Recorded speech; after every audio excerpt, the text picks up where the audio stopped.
Alright. Alright. Hold on, let me move the mic. We got some new glasses here. Got some new sunglasses. Give me a second, folks. Let me make sure we got this going. Ooh. Ooh. It looks like we're alive. It looks like we're going at it. I can't wait. Yes. Alright, community. Let's write this down. We are live. I'm telling the world we are live. Oh, yes, baby. Oh, yes, you already know. We already know Mr. G is here. Mr. G is back. And Mr. G is already going to be winning and going to be discussing about the DLCs, about what is going on in Elden Ring lore. Let's put this on. Let's ready to go. We're ready to go, Beckaroo. All right. Ooh, that's already no. I'm a little loud. Okay. Yes. All right, so folks, we're doing this right now to see if Mr. G is gonna be winning. It's gonna be doing this. Okay, so we just got in. Oh, what is this? Okay, so we got an area right there. A sealed tunnel.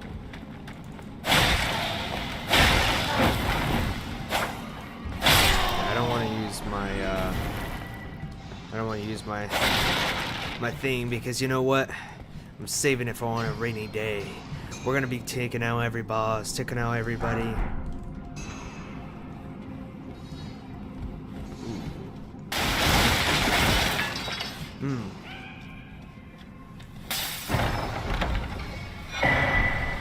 It's so funny that they think that, but it's not though. Mr. G never gets stopped by that. Ooh, you're done, Zoe. You're done. That's how we do it. That's how you do it. Ooh, you're done. Okay, you think I'm done, but I'm not done. That's when you're done. Absolutely, mate. Dun.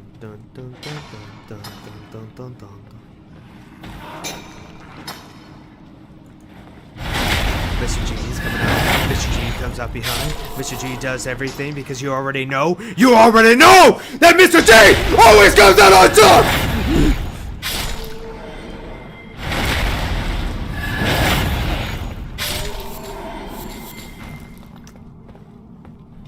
Why does my throat hurt?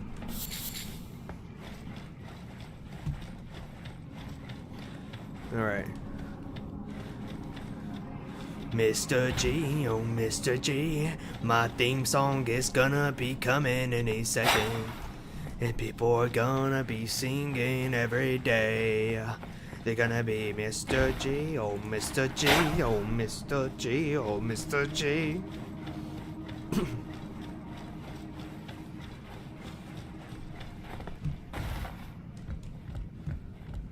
Right, Mr. G's here. Mr. G is back. We're doing this every now and then. Alright, which way are we going? We're going this way, we're going that way, I don't know. We're gonna find out. We're doing this. Try gesture. How you gesture? I'll gesture all day. There you go, I gesture that rock. I gesture the rock! How dare you lie to Mr. G! You lie to Mr. G! And all day! Mr. G does not forgive you for this incident.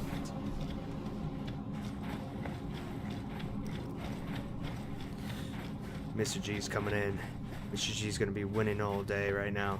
Is the DLC worth it though? That's a real question. Is the DLC worth it? So, you're here, living with me, wondering if the DLC is worth it. Well, it's an interesting topic. Because people think that the DLC is not worth it because of the difficulty. Obviously, if you're awesome and handsome just like me, you will absolutely just beat that DLC with just complete ease. I just don't want to waste my time playing such a boring thing. So Mr. G just doesn't play anything that's so boring like that. Just you.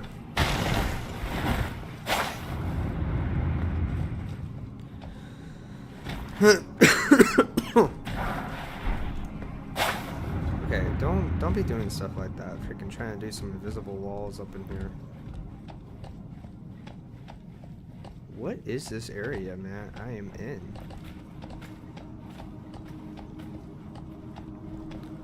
I'm in some. Uh-oh. What the flip is that?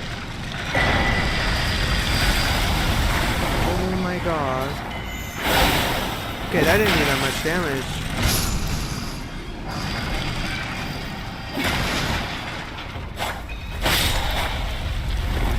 Ooh, fuck!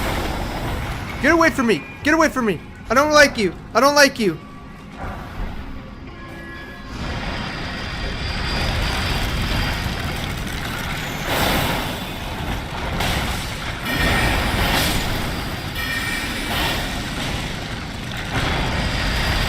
Oh my god, man! Get away from me!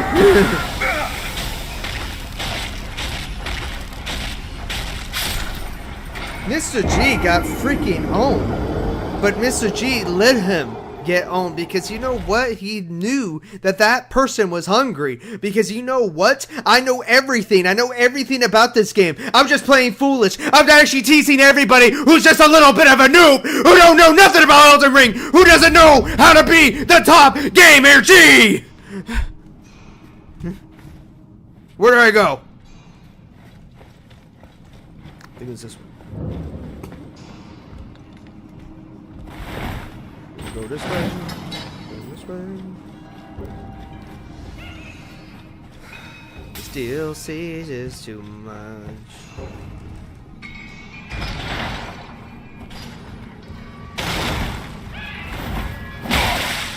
Okay.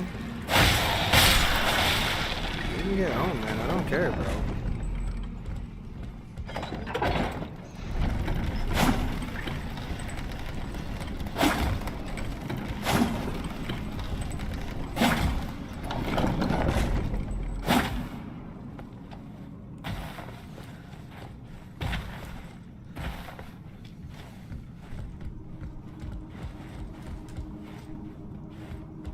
Oh, wait. I see like an area right there that I might want to get.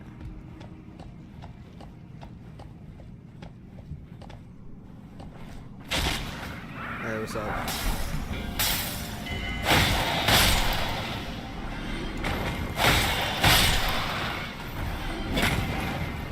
Oh, hey, okay. Just gonna kill you right there, dude. Don't mind me, alright? Mr. G's is coming out. What are you doing? That's weird.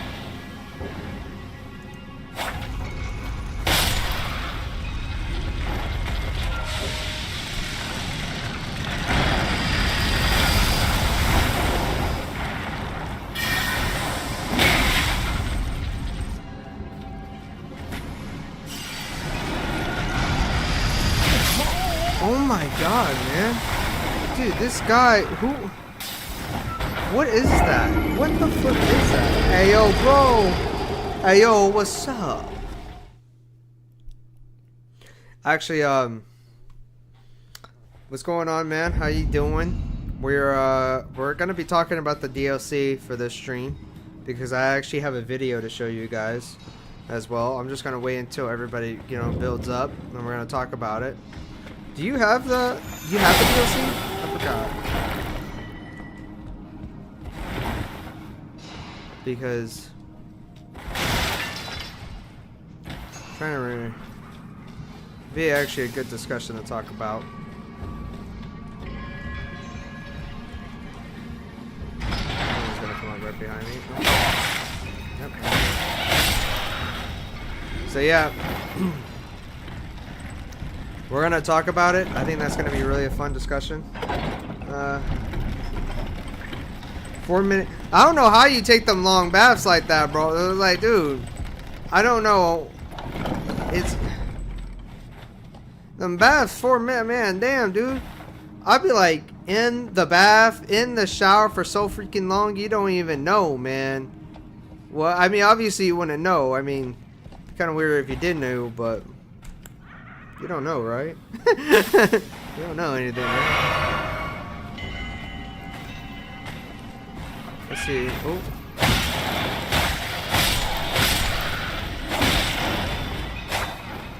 Here, we're gonna be eliminating these guys, man. Jesus Christ. So many people. Okay, so there's that. We're just gonna run. Oh my god. Oh my flipping dookie, dude. You know, I'm treating this guy like the freaking boss. Please.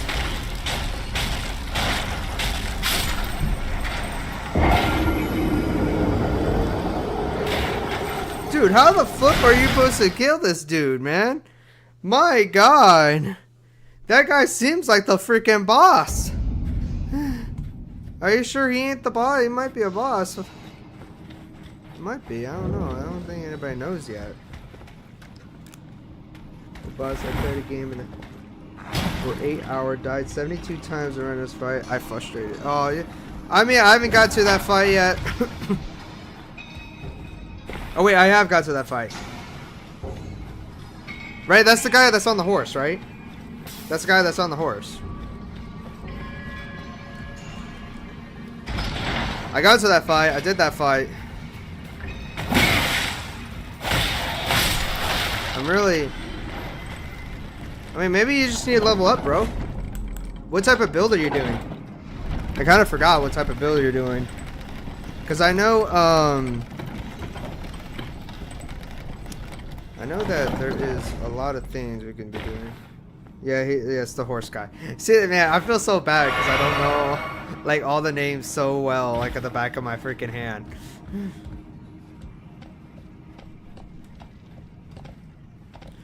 Okay, we are not leaving our ruins behind. Go fuck yourself.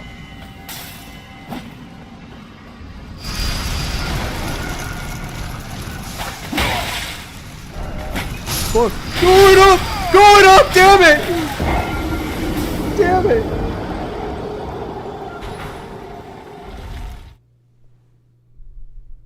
Damn it. Alright, so, how about this? Because I really want to talk about it. So let's talk about the DLC real quick while I'm playing a little bit. So, I've been wondering if I should get the DLC once I beat this game. And the DLC seems like it would be fun, but I watched a video that, oh, Katana level flame blade. Yeah, that seems actually pretty good right there.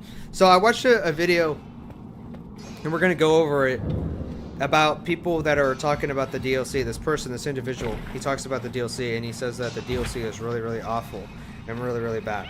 I put it in the description because I already set in mind that I am going to do that, and I think that would be kind of something unique to talk about. He seems like he has a lot of hate for the DLC, where he was talking about the simple fact of, like, it seems... I watched a little bit of it. I didn't want to watch the whole thing. But he was talking about the simple fact that it was kind of rehashing some of the old bosses. The world is just really boring, not much to explore, and the rewards are just awful. So we are going to watch that pretty soon. Pretty soon. We're going to probably... If I can freaking, you know, I don't know, get my freaking ruins...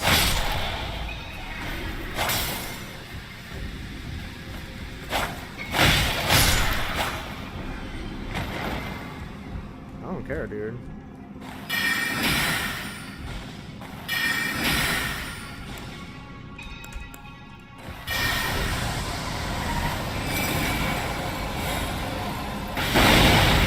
Are you serious? We're doing this. That's this.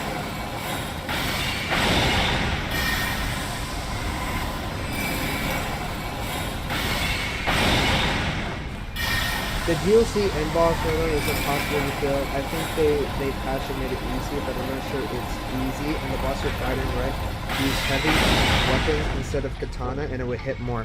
Well, we are.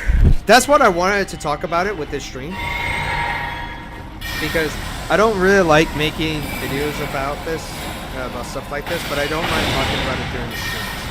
So we're talking about how the DLC is a little bit boring. People are saying. Well, one person is saying. Actually, a few people are just saying, I should say, because there is a few people that straight up did not like the DLC, which I'm really surprised about. You know, I don't care if this is cheap or not. This dude is really annoying.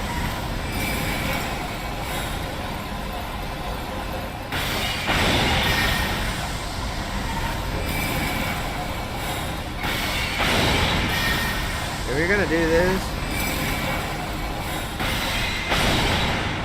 there you go, man. You should have let me freaking pass through, Buckaroo. You should have let me pass through.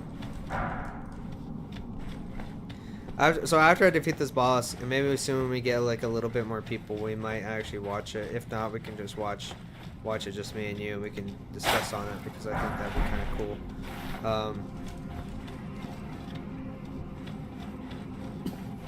Because I know there's people out there that probably might have the same mindset. I would love to have John, because I know he comes in every once in a while, and he usually shares his opinion about it. I haven't played DLC, and DLC is expensive. I think it's worth it in a very short time off gameplay. Well, it's $40, and people are saying it's worth it, and people are not saying it's worth it.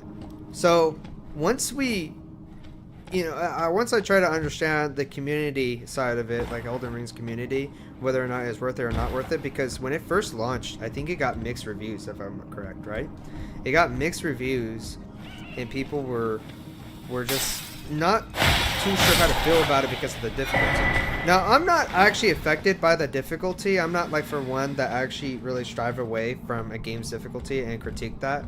Like I said, I made a video about it, which pretty much, is stating, hey, you know what? You can never be confused if the developer set it to a certain difficulty. This is the way that's supposed to be played. And I think, I don't know if you were the one that said it or it was Ryan. I think his name was Ryan.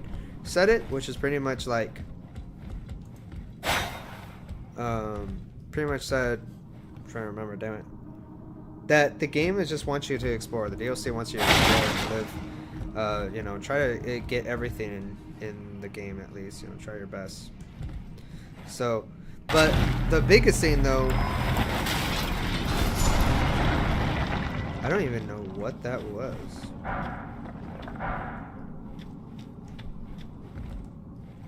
I don't even know what that was. So, but man, see, this is why I would love to have John here, but John's not here because he has the DLC. So we're gonna watch it though. We are. So I'm gonna defeat this boss real quick, and we're gonna see how it is. You're gonna tell me your opinion on it, and just tell me. It's not fun to explore where the game's meta is to kill bosses. I mean, yes, I don't know about that. I don't know. Because, like, Elden Ring and Dark Souls is all about, really, I would say, exploring, right? The bosses are fun, but it's also just exploring and just seeing what's out there.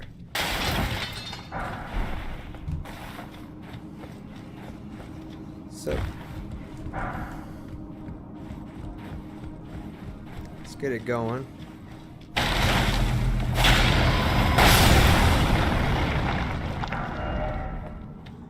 I freaking hit that thing thinking that looked like the really flat area right now. That looked hella flat.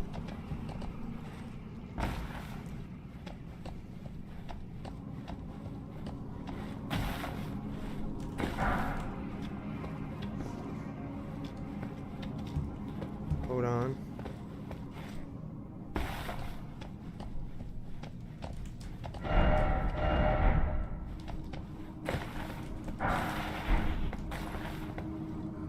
There you go. I mean, what do you like? What do you like Elden Ring for? Like, what is Elden Ring to you? What is the best? Is it just like a boss killing thing? Like, and if that's the case, then do you like Monster Hunter World? Do you like I don't know, maybe because I Monster Hunter World's okay, you know, for me. It's also not fun when you die 72 times in a freaking fourth boss, and dude, I was one touch away uninstalling the game. Bro, you don't see, dude, I tell my clients this when I'm at work, which is you can't let your anger control you, man. You control your anger, dude. This game right here is just a game. Don't uninstall it. Keep on trying your best. That's just the way in life, man. It's life, dude. You can't let anger, you know, you can't let this anger control you. The whole idea of just like giving up, man, you just can't give up.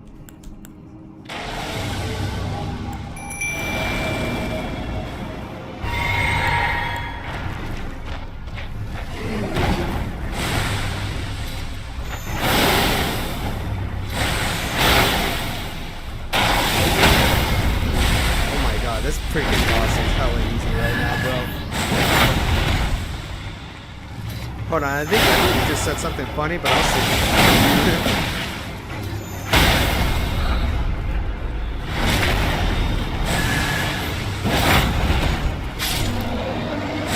That is crazy.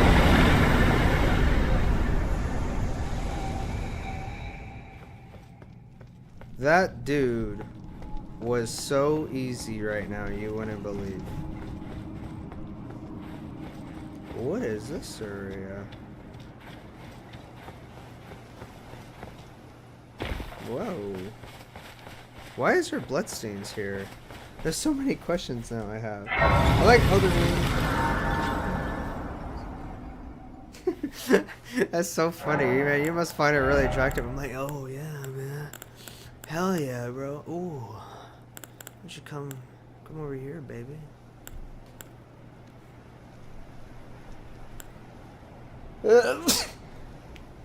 Oh man. All right.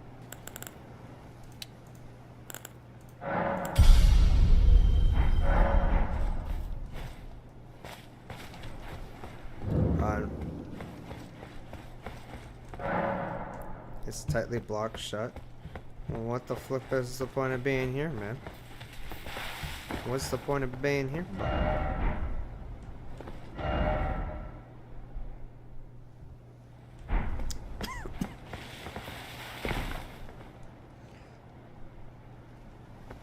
Yeah, I like the builds in Elden Ring. I've been really noticing that the build variety is actually really in-depth and really nice. So I really enjoy it.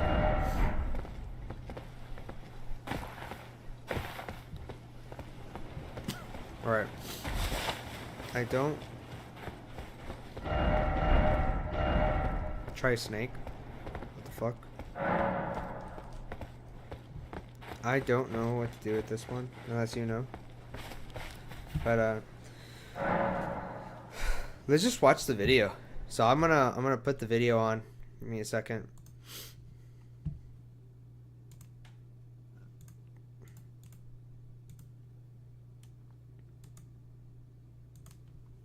Let me put the video on. I'm gonna be pausing it awfully a lot.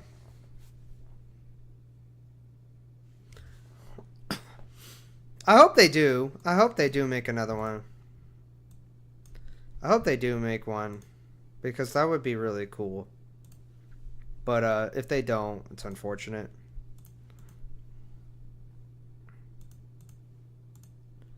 I'm gonna do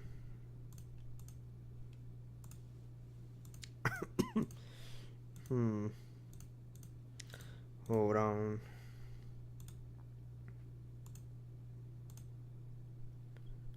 Is that you got that. You got that situated. And then we could do that, and then we can do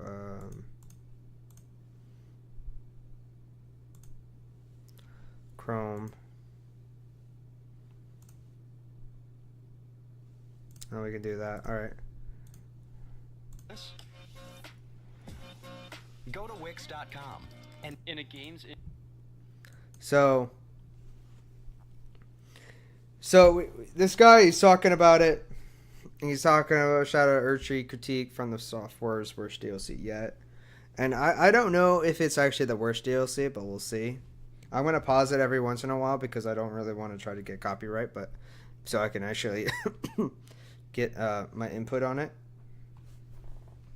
I mean, I'll see if I could try that. I think that'd be kind of fun. But let's see this though right here.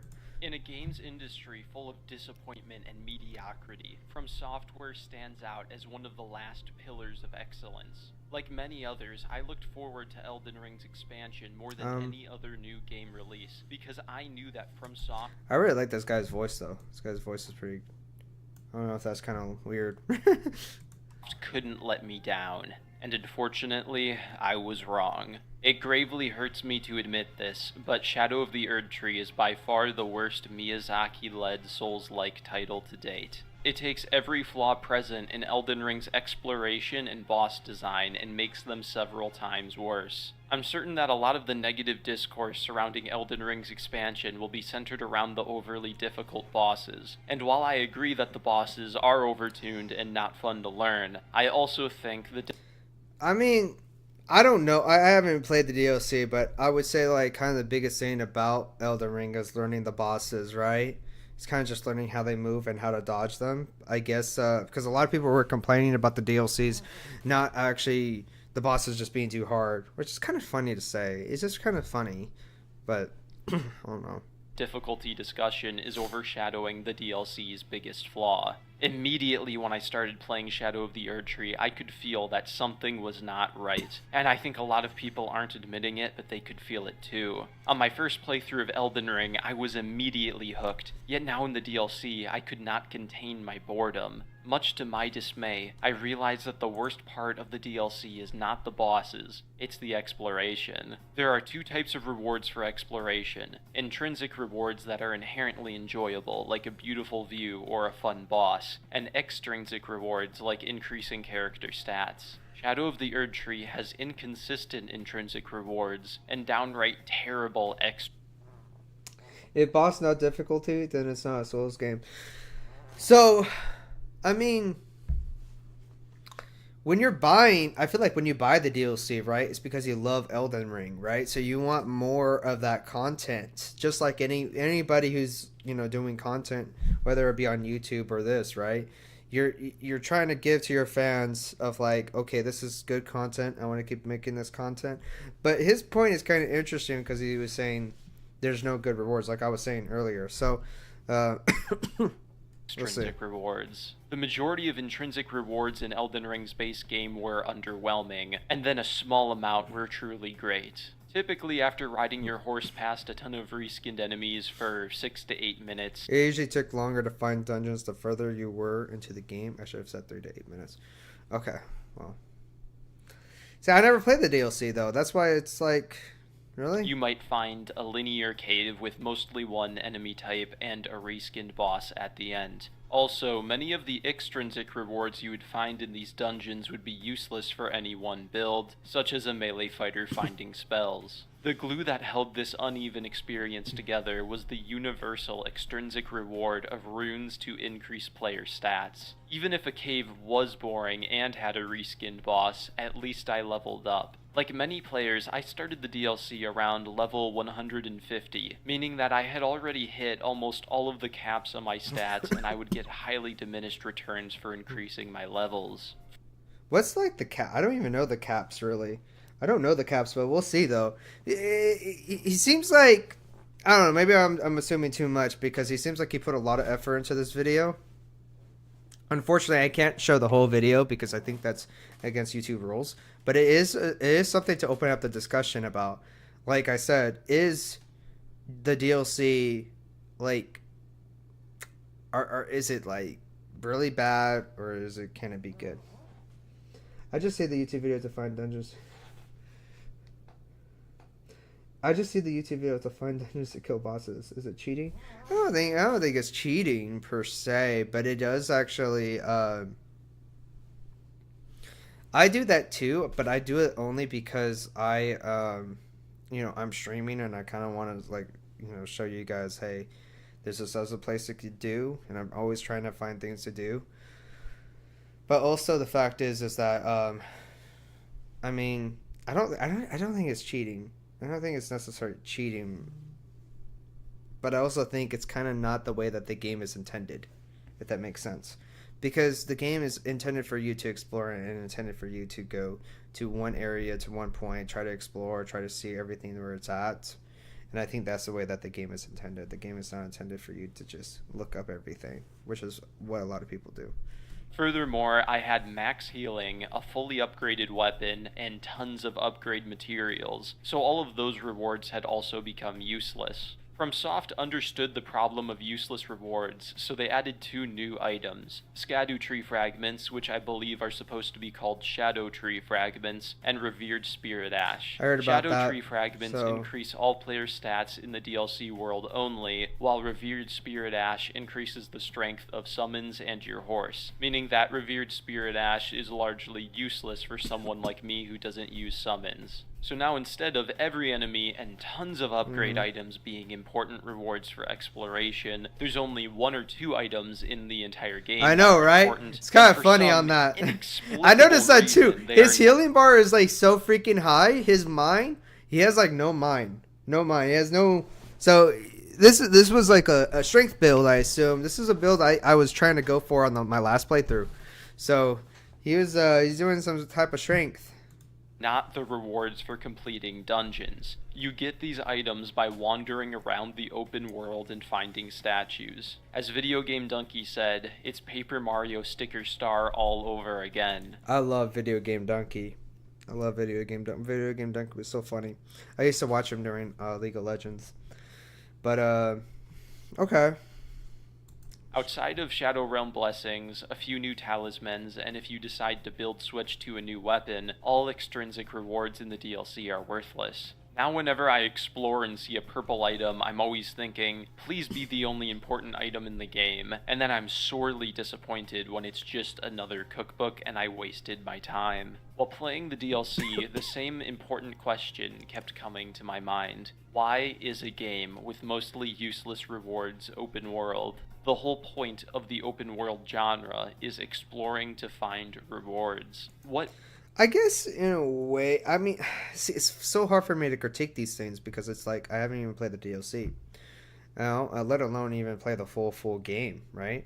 I would honestly say I would say the DLC should have been more linear because I think that would have been more fun, but that's just me though. And level cap is 99 for every attributes, I think. And the rewards will be worth less when you're at 137 level and complete main full game. I thought there was a soft cap though. Like a really later soft cap that doesn't really do anything anymore. Like if you had, I think it was like your dexterity. If your dexterity is at level 80, if you invest points into it, it doesn't do anything.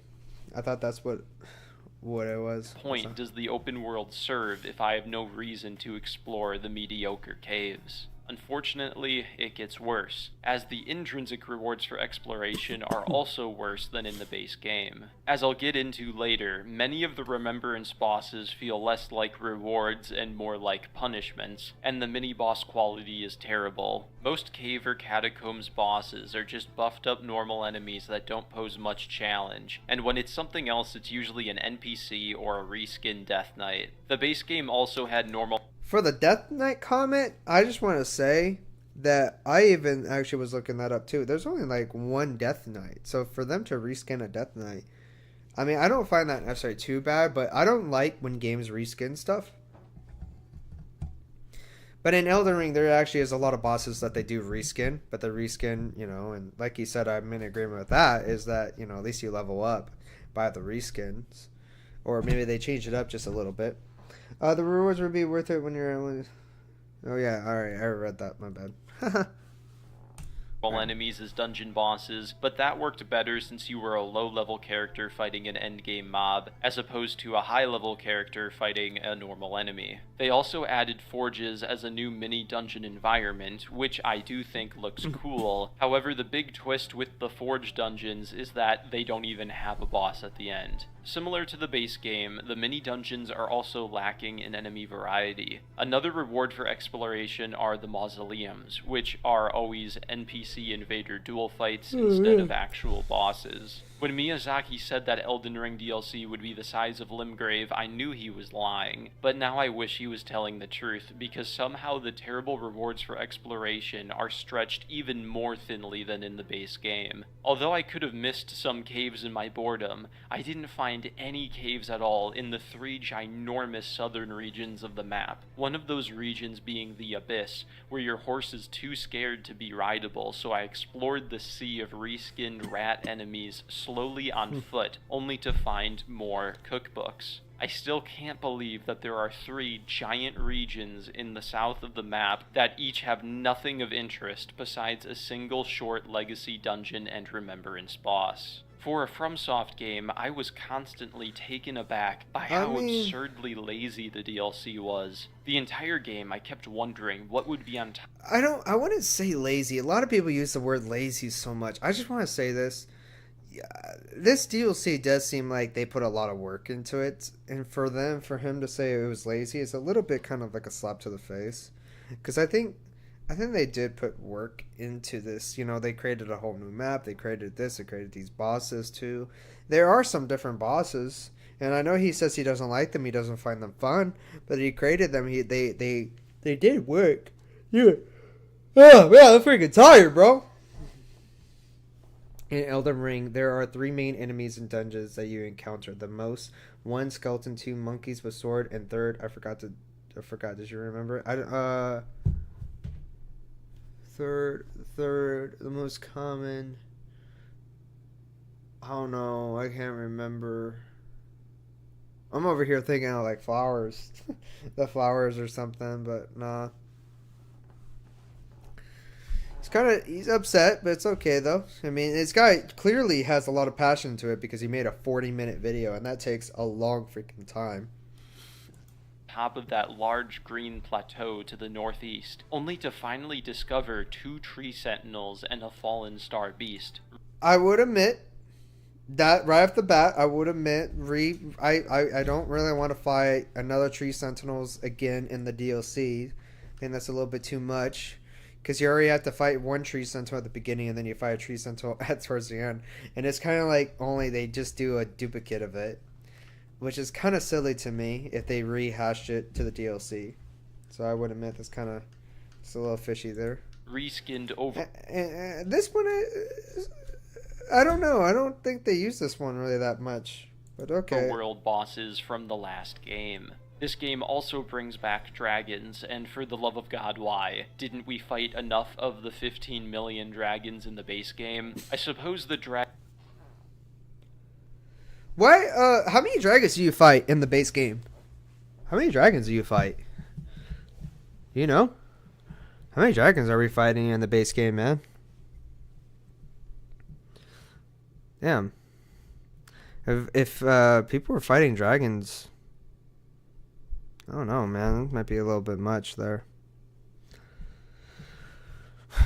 Dragon Remembrance boss Bale needed a few reskinned dragons before fully. his fight, but there shouldn't be any dragons anywhere else. There's also a few putrid tree spirits in the Shadow Keep. Gosh, I hate those guys. I didn't want to see again. It's jarring to me that this game took 2.5 years to develop, yet most dungeon bosses are NPCs and many overworld bosses are reskins from the last game. I guess all of the money went into the Remembrance bosses and the Shadow Keep, but they still felt the need to make the game way too big, so we ended up with this bloated mess. Okay, dude, the Tree Sentinel, it's not even like a cut, it's not even like a duel. Is there anything different about the Tree Sentinel? Doesn't even look like anything's different, man. There's 12 main dragons. I mean, okay, so he has a point. I can see the point that he's making with the dragons. I could see if I would be getting a little bit frustrated if there was tons and tons of dragons that I'm constantly fighting. that's annoying right there.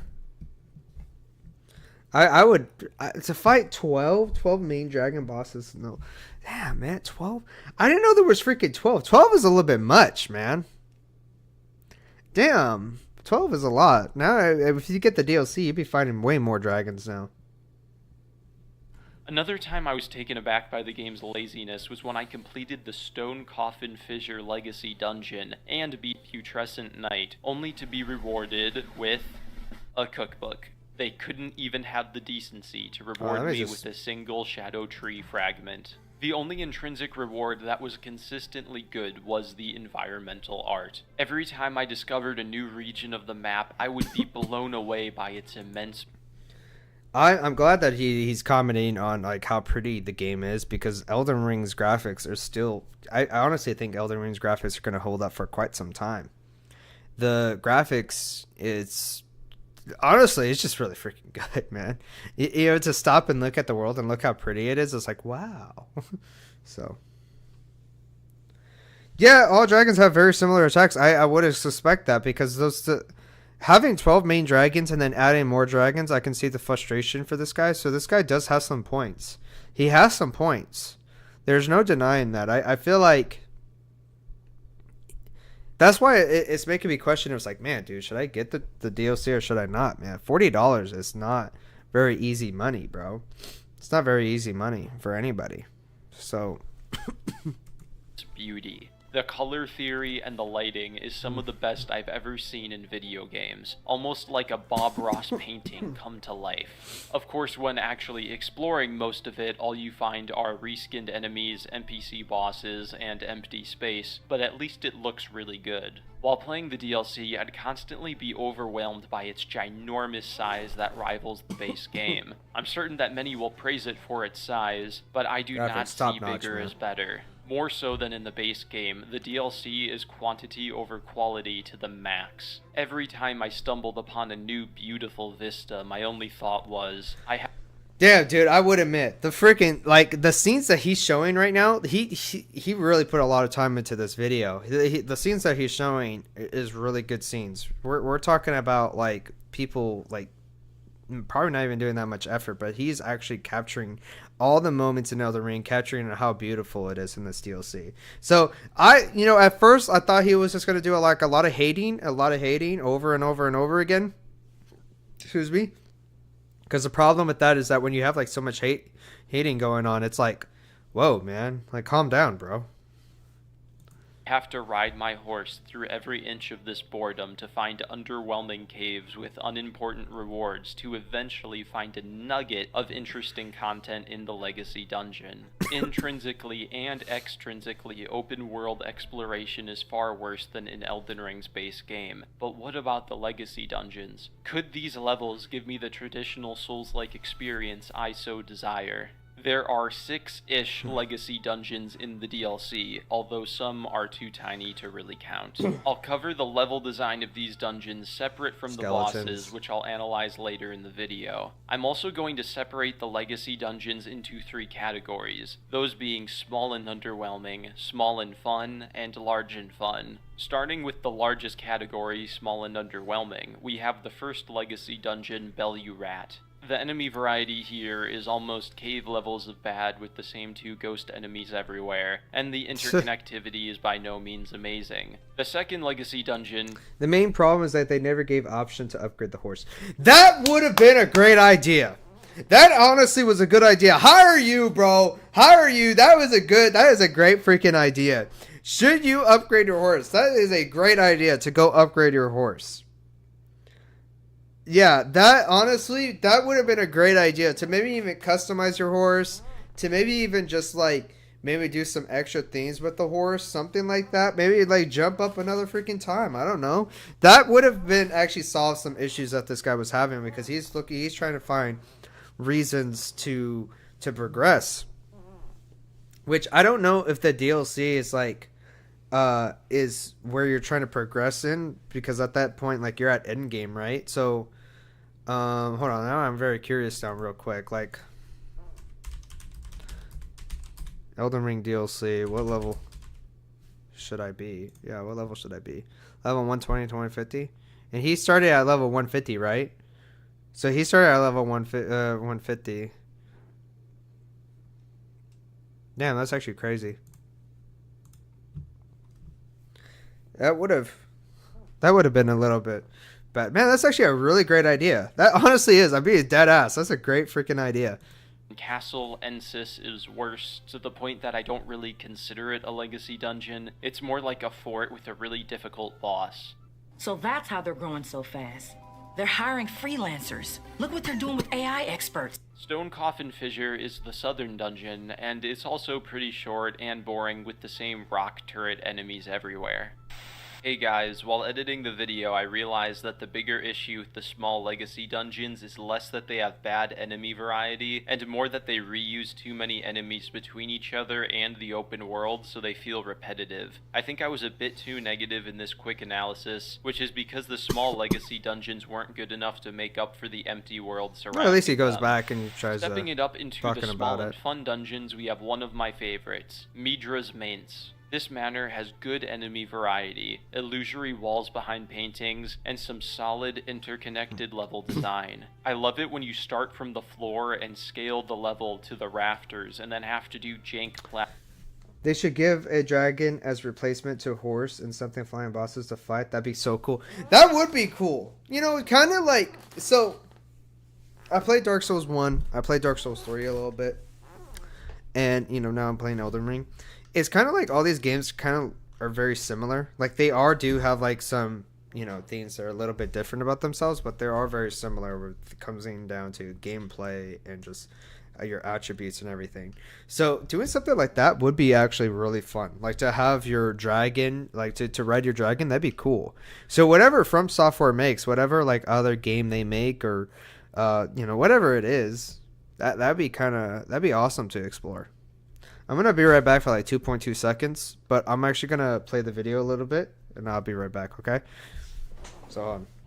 Platforming while looking down where you once were. It's also really cool how you can hear a man screaming while you complete the dungeon, piquing your interest to go find out what's causing his pain. The game's final dungeon, Near a Limb, is also pretty small like the others, although I liked this one quite a lot. Level design wise, it's nowhere near as good as Midra's Mainz, and I think a lot of my enjoyment came from the fact that I like exploring a castle in the sky. There's only one legacy dungeon left to cover, and I saved the best for last, Shadow Keep, which is the only dungeon in the long and fun category, and this one is ginormous. It's like 2 or 3 legacy dungeons smashed into one. The best way to explain it is that it's like if you took High Wall of Lothric, the Grand Archives, and New Londo Ruins, and smashed them all into one level, then you'd get Shadow Keep.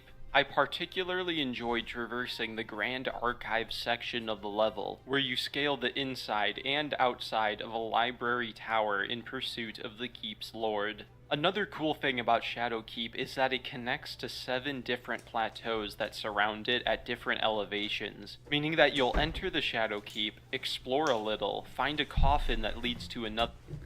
Wow. Alright, hold on. What did I miss? Wait a minute. So, what's going on, bro? Hold on.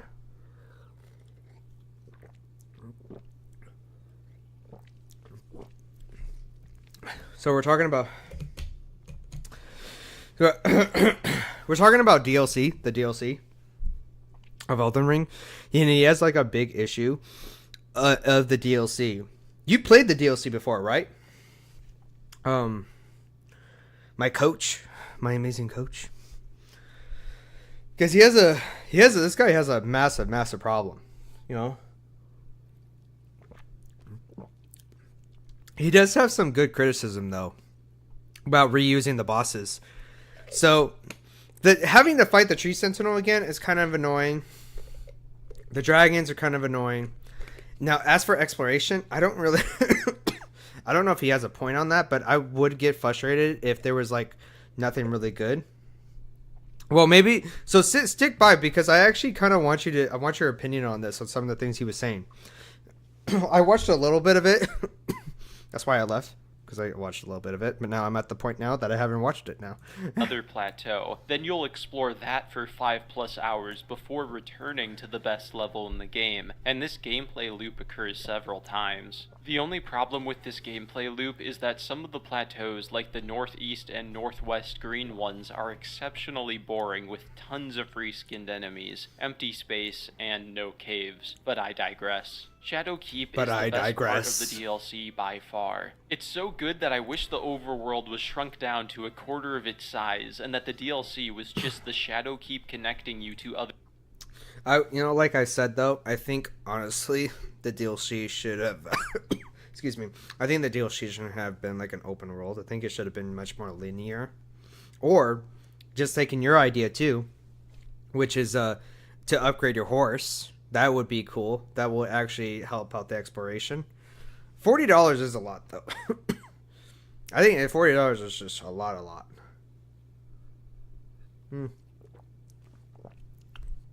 How long is the DLC? How long is it?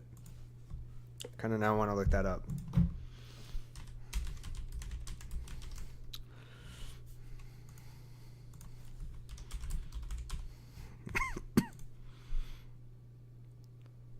About 15-25. Damn. Not bad. It's just one people criticize and other follow him.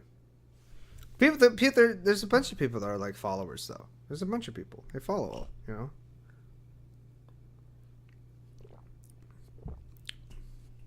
32 hours.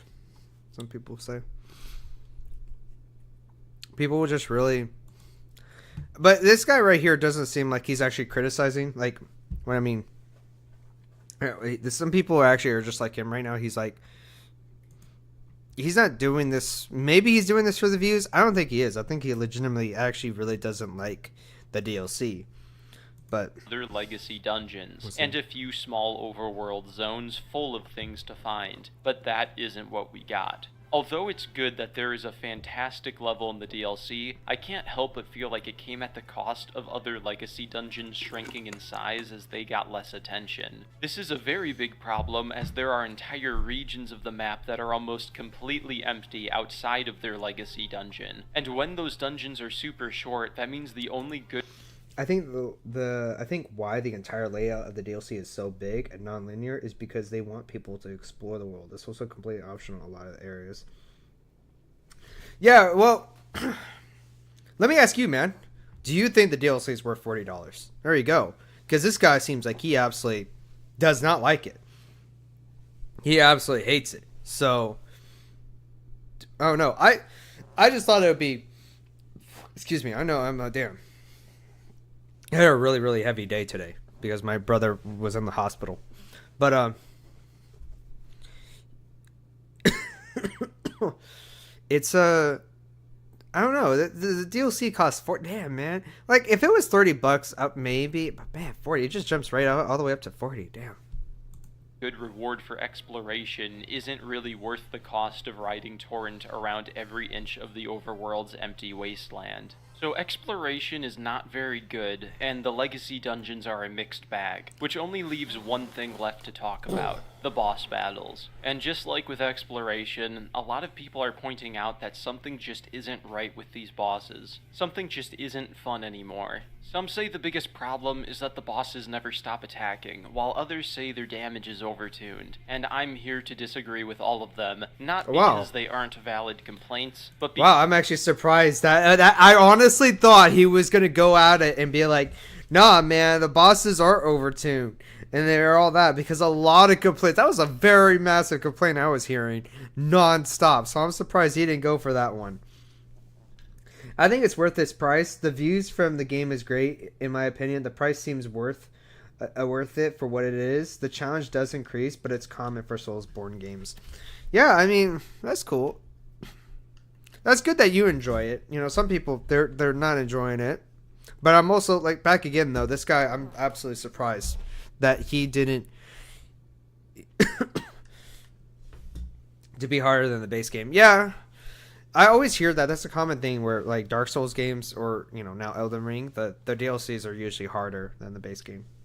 because it isn't the biggest issue. In my In Defense of Elden Ring boss design video, I chose not to use healing items to prove that every boss is beatable in an aggressive playstyle without hit trading. However, this caused me to avoid the absolute worst part of Elden Ring boss design, which is the healing speed. When fought optimally, Elden Ring bosses have a very tight flow with tons of roll catches to punish imprecise play with high damage. Once you take 1 or 2 hits, you'll already be low enough to want to back out and heal, so you'll roll backwards into the boss's roll catch and die. But let's say you actually do get out and heal. The boss can either run directly into your face and do a melee combo to drain the health right away, or they can pelt you with magic combos, which in the case of Rolana can be a 5-part spell combo with roll catches that's harder to dodge at a distance to punish your healing. I'd find myself often having to spend 5 healing items just to get to full once. Hold on. Let me see. Hold on. I need to look up where I need to find an NPC for the ending. I'm going to... Okay. Let's look at a good game like Sekiro. If I'm fighting that game's final boss Ishin, I can heal at mid-range, which prompts Ishin to attack, and I have time to deflect before the heal is over. Dude, that's... In Sekiro and Bloodborne, the heal... I don't know, do you agree with the thing? Like, I guess so. That's pretty cool. He did a whole run without even healing on the bosses.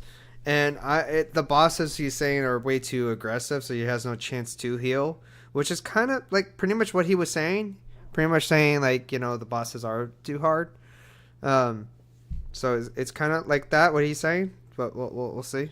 Healing speed feels purposefully designed so that if you get far enough away, you'll have just enough time to heal and get back into the fight. While in Elden Ring, it feels purposefully designed that if I heal, there's always a chance the boss can hit me and I can't do anything about it. This dude has like so much health though, bro.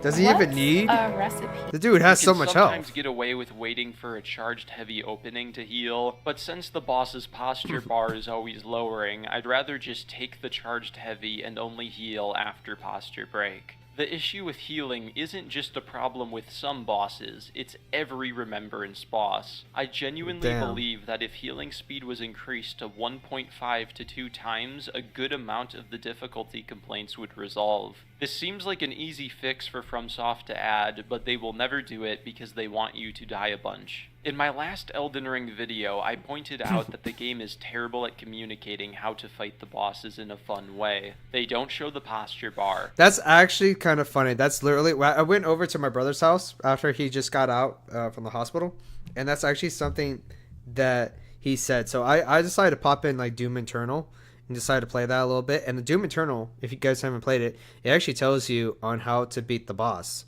So while this game in Elden Ring, it's all about like it doesn't tell you. Now, some people find that fun. We're figuring out what the boss, you know, how to beat the boss, how to dodge, how to roll, how to do that.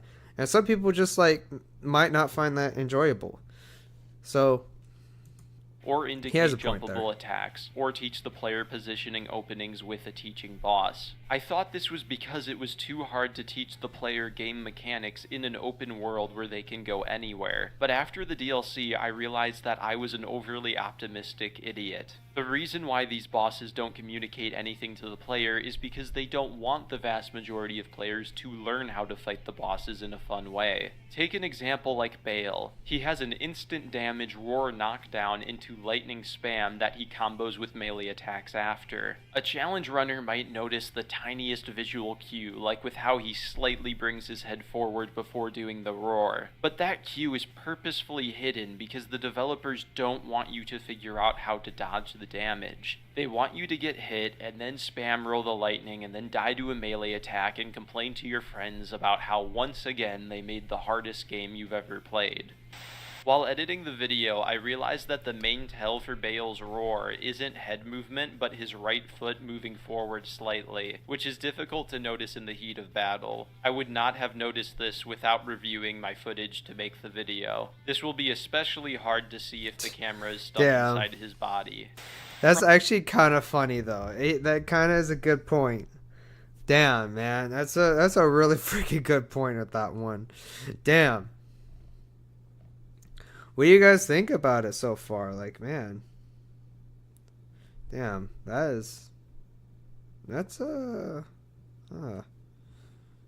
lot of hidden cues. A lot of hidden cues. So he has a point with that one. The game makes it hard for you, aka dying a bunch. The entire idea behind the game is to make it harder, so when you beat the game or boss and you feel accomplished, that's the entire point. I agree with that. That is the entire point. But also figuring out the cues might be a little bit better, but I don't really confused. Why are you confused? Well, no, I don't know what the hell is going on. No, I mean, yeah, I mean, it's not. I don't think that's the biggest flaw though, because that's just a designer's choice. A person who just, if they're creating this game, they want to create it, and they're creating it to where it's like, okay, this is how the game is meant to be played. I understand there's reason, but the game wants you to die. It's to teach you to persevere throughout the game. Yeah, I mean, okay. Man, it's so tough though. That's a tough one.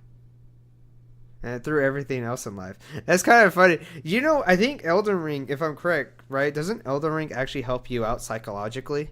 Like it actually helps you out, like with your whole, kind of how you look at life and actually how you want to be better or something. I think there was a video on that. Correct me if I'm wrong. I think there was. Like some psychologist said that.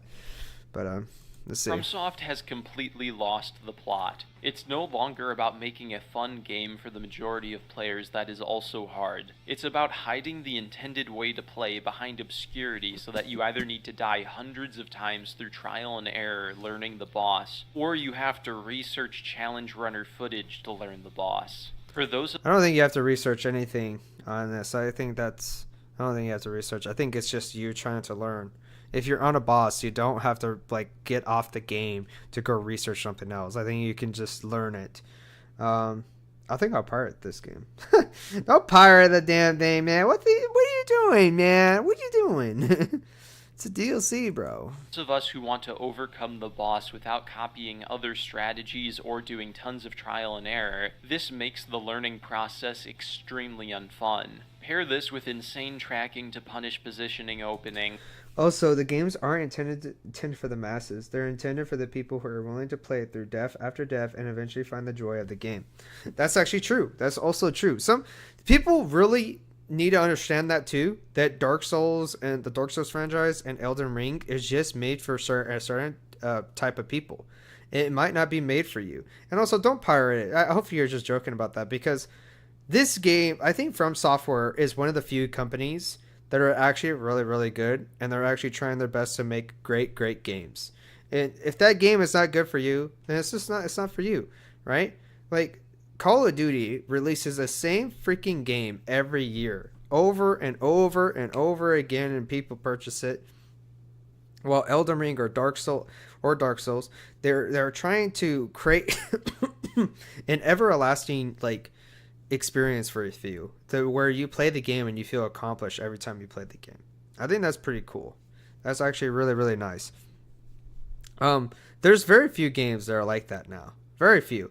If you think about it, Xbox 360 was probably the best time to be a gamer. You had, because he was surprised that the game sold so well since it's never was such a popular franchise for the masses. Yeah.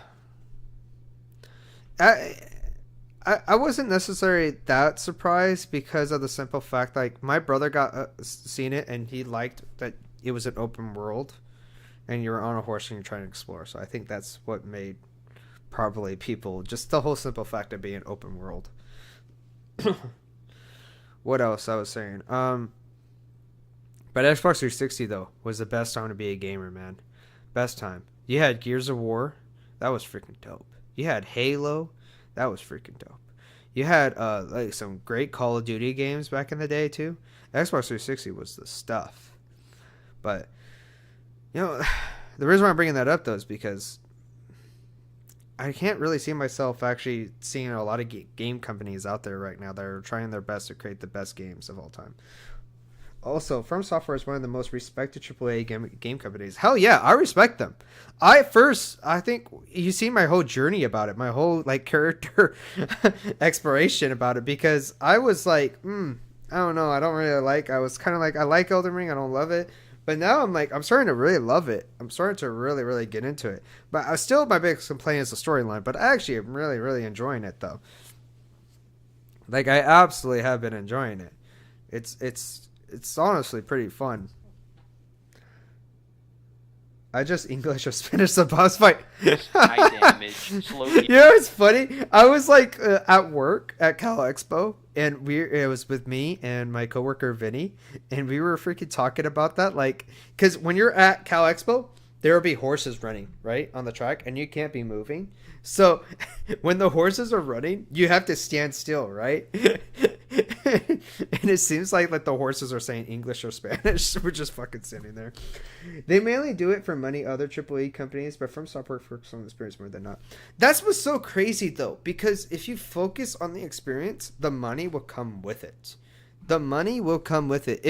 This comes with everything, right? So if you focus on creating a great YouTube video, for example, the money will come with that YouTube video, right? People will see and notice it. Like viewers will understand if that video is not good or bad, just like how gamers will understand if a game is not good or bad. They will recognize it and be like, look, this game is awful. I'm not going to love this game. This game is terrible. Right? So From Software is creating a game, and they're not doing it for money. They're creating it because it's like, this is going to be a great game. We like this game. This is the game that is intended. This is a game that's made to be played, and there you go. People were upset on the simple fact that like they should do an easy difficulty mode, and that's so funny to me.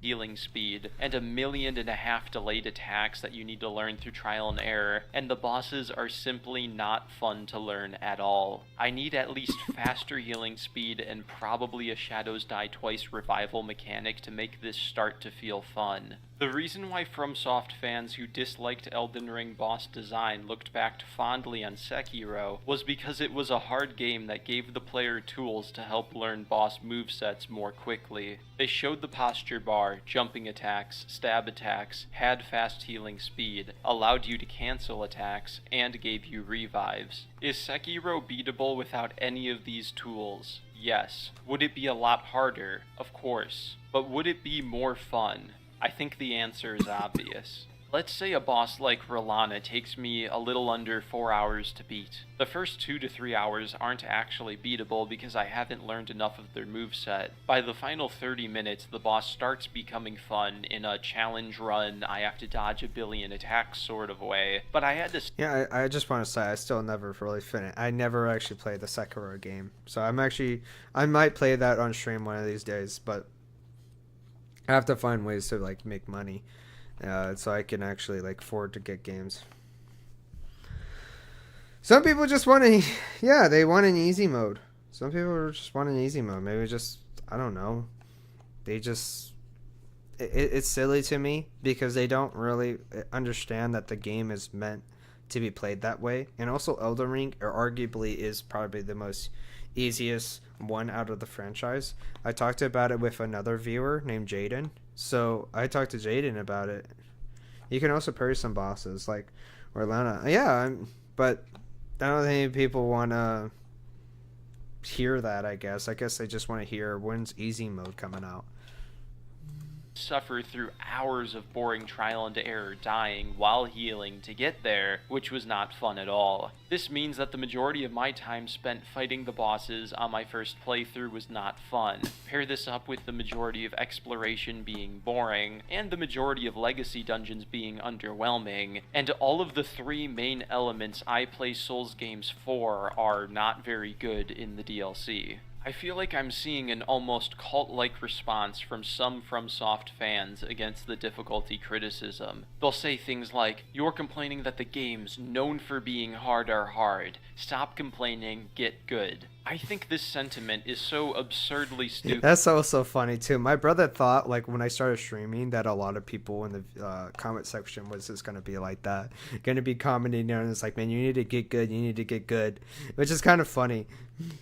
Oh yeah, definitely. The hardest DS and probably the hardest one in DS, Dark Souls 2, since If you under level, you have a single frame of immunity.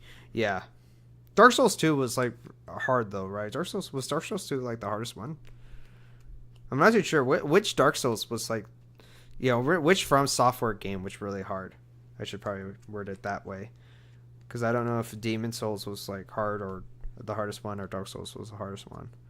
So stupid on so many levels. Firstly, hard doesn't and has never equated to good game design. Mario the Lost Levels is much harder than the original Mario, yet the first Mario is definitely the better game for the majority of players. FromSoft creates entertainment. These games are not sacred relics with challenges that are inherently good, because it's technically possible to do every boss hitless if you look up a guide, or spend an obscene amount of hours doing trial and error deaths fighting it. It's uncanny to me how cult-like this community can be. I think it's rooted in the fact that FromSoft made a reputation for designing hard games that weren't actually hard. Dark Souls 1 isn't hard, it's just unique, and it punishes people who don't try to learn its unique mechanics. With Shadow of the Erdtree, this is Ooh, I don't know. That's a tough one, man.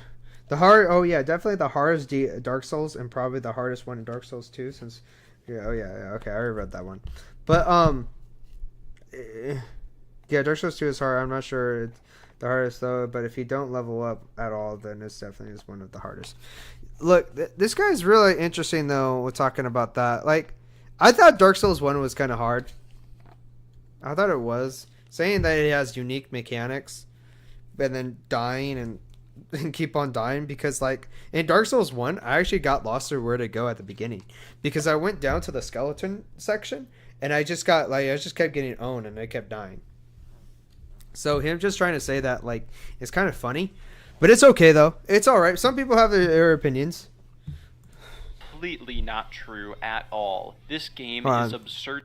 Wait, I kind of forgot what he was saying. Hard games that weren't actually hard. Dark Souls 1 isn't hard, it's just unique, and it punishes people who don't try to learn its unique mechanics. With Shadow of the Erdtree, this is completely not true at all. This game is absurdly difficult for the sake of being difficult. You have a killer e-commerce store. I guess so. But your conversion rate? Not so killer. There's this Souls-like cycle where a new game comes out, people rage about the difficulty, and then a few years later people say it was never all that hard and you just had to adapt. I firmly believe that Elden Ring DLC has broken the cycle. This game will always be seen as hard. Sure, some challenge runners might be like, oh, I fought the boss for a ton of hours.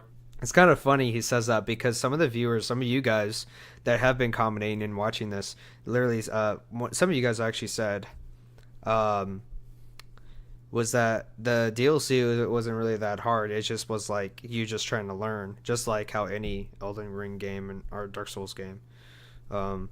So I kind of find that interesting, because he thinks it's going to be hard of all time.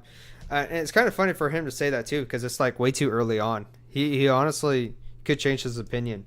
The games are all hard. It seems like he got used to the old combat and how the bosses behave and is annoyed. And they have to learn a new batch of bosses. He might just be angry. Absolutely, that's the one thing I was worried about, because, like, you know, watching this video, I was kind of worried if this dude was just angry. You know, just angry through the whole time. He does have some points. He has some correct points. Like I was saying earlier in the video, I was saying that he was kind of right about the rehashing of the bosses, because I wouldn't want to fight Tree Sentinels again, man. I don't really want to fight them again. I don't want to fight more dragons too, man. I just found out that there's 12 freaking dragons in the base game. Why am I going to fight more? And if we're going to fight like more dragons, then like, dude, make sure they're like at least a little bit different or something. It'd be cool to have like a dragon and maybe like freaking a dragon with maybe like another head or something. I don't know, or I don't know, like something like can change it up a little bit, you know? So, hold on. Whereas now I can do every boss hitless, but it took a ton of hours to get there, or they were looking up other people's strategies on the internet. Don't look up other people's strategies on the internet, man. I don't get it. Why would you need to do that? You don't need to do that. The way I see it, FromSoft encounter DLC and boss gives you nightmares. Ha, yeah, I can see that. considered a problem. How do we keep up our reputation of making hard games if we aren't introducing any new base mechanics that are difficult to master, since it's still just dodge hit? The answer is quadruple the damage, double the boss health bars, and hide the intended openings and ways to avoid attacks underneath several layers of trial and error and obscurity. If you dislike this design approach, that's fine. I don't like nah. it either, and no game is above criticism because the developer has a good reputation. Mr. J, could you Personally, fucking one look of my about biggest that? issues with the boss design isn't just that some bosses are hard, it's that all the bosses are over the top. Elden Ring's base game has dynamics in its difficulty that crescendoed towards the end, while the DLC is always hitting the highest note, and I don't find that fun. I find it tiring. Whenever I find a new boss, it doesn't feel rewarding, it feels like a punishment. Time to get hit a few times, try to heal, and die. I'm certain a counter-argument to my criticisms is that I should just use summons or an overpowered build if I dislike the boss mechanic. I mean, you don't have to. I always word it in a way where you. Okay, let's just tackle the summons part. Just a thought, but I feel like this sounds like someone who didn't gather the skull tree fragments except for a couple. Maybe, but he did talk about that at the beginning of the video. He talked about it where he was gathering those the fragments, and that was the only thing that he that was kind of a little bit rewarding. While the other thing too is that like sorry, that was the one thing that was kind of rewarding, was just grabbing those fragments. He didn't really like anything else, which, like I said, bringing up the horse thing again, that's a good idea, man. Freaking From Software better be watching the stream, because having to upgrade your horse is a great freaking idea. Upgrading your horse, or doing like some type of like you flying around with your dragon, like really expanding and really doing the open world stuff, that would be awesome. But as for the summons though, let's tackle that. So the summons, you should do summons if you want to do it, okay? Like, don't listen to other people like bullshit and just kind of be like, oh, summons make the game so much easier. It makes it so you're not even really. Did you really beat Elden Ring? Did you really beat Shut the fuck up! Like, damn! Fuck, man. Did you really do it? So, like, it's just so fucking silly to me. You can do summons, and as for the overpowered build, I mean, if you have like a good build and you found a good build, do that, man. Absolutely. What's ever fun to you? But me using split aggro or an overpowered build to ignore the mechanics doesn't make me like learning the boss mechanics. Skipping boss mechanics doesn't make me enjoy them, and I am tired of this brain-dead FromSoft cult-like response to avoid all criticism, and to act like their game has no flaws because you can skip some parts of it if you don't like it. Part of the reason I find it so annoying to argue with FromSoft fans is because they always start every conversation from the perspective that every complaint is your fault in some way. Get good, Miyazaki games are inherently perfect. It's so brain-dead, like they aren't individuals who think for themselves, but cult members preaching their creed. Also, if I end up using in-game tools to skip learning bosses, I wouldn't derive any positive or negative emotions from the bosses, and the only— Was he talking about, like, bro died 6 times? Yeah. But wait, wasn't he talking about the fact that like, using those mechanics such as to help you out, like using, a second chance to survive, or like something to help you out? Summons are just like that as well. Summons actually help you out with your boss. Summons are there to make the game easier, or instead of pain. Myself uses summons and everything else. Yeah, I mean, nothing freaking wrong with that, bro. Nothing wrong with that. But I thought he was talking about the mechanics of Sekiro, like how the mechanics helps out the player. So wouldn't the summons and all that help out the player? Wouldn't that kind of help him out? But I guess not. I don't know. Only reason to play the game would be exploration, and I find the exploration of this DLC to be extremely underwhelming and barren, so it would not improve my experience. Before moving on, I should specify that I don't hate all the bosses once mastered, except the ones with terrible cameras, but I really dislike learning all of the boss movesets, and they made my first playthrough very much not fun. I'm now going to analyze all the bosses individually that have moves I consider over the top. It's worth noting that this video represents my experience of fighting the bosses without looking up hitless challenge run videos, and it's very likely that I have not fully optimized all of the boss movesets and openings. First up is Dancing Lion. He starts out hard but fair, then in phase 2 he switches between 3 elemental forms. I just want to say that I watched Vanos, the Vanos crew, and Terrorizer were playing Elden Ring, and I just wanted to say that. That's pretty much it. I thought that was pretty cool, because I never thought I would see them actually play Elden Ring.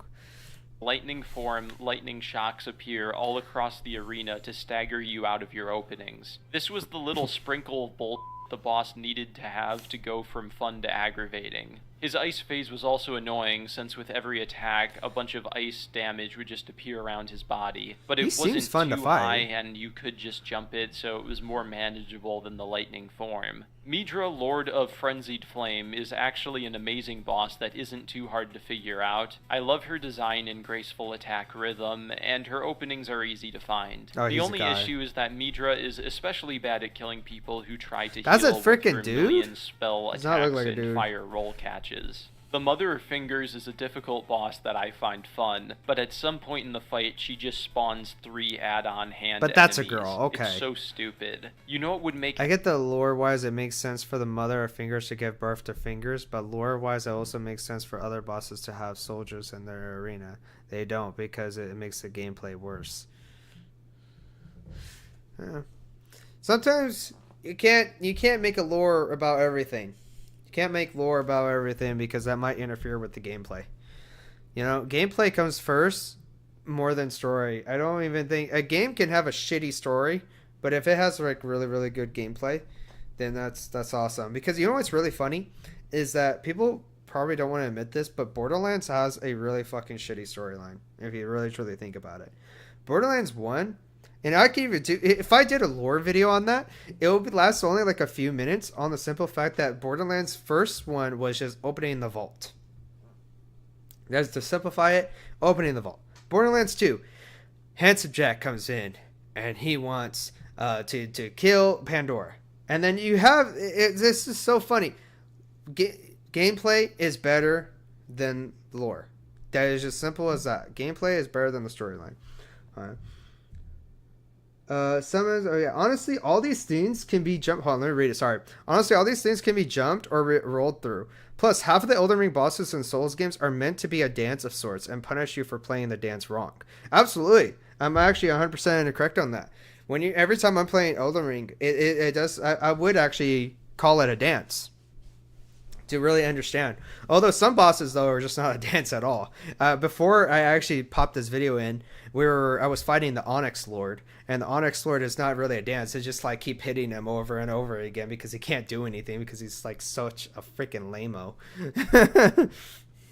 Elden Ring great if Godric had a few soldiers of Godric, or if we threw in a Knight of Mesmer into Mesmer's boss arena. This isn't a slow Dark Souls 2 boss, it's Elden Ring, and we don't need add-ons in the boss arena. Also in Phase 2, the Mother of Fingers will sometimes spam spell attacks like Elden Beast, which is also annoying. Commander Gaius is further proof that horse combat sucks balls. I genuinely hate it. This is a boar boss who never lets you heal, but is fast. Bringing it back again, having horse upgrades would probably make a horse combat actually a little bit better.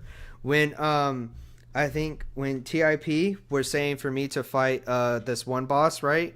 You were saying for me to fight on the horse. It was actually easier for me to fight on foot, mainly because it was actually I can actually control my movement and I can actually hit him a little bit more.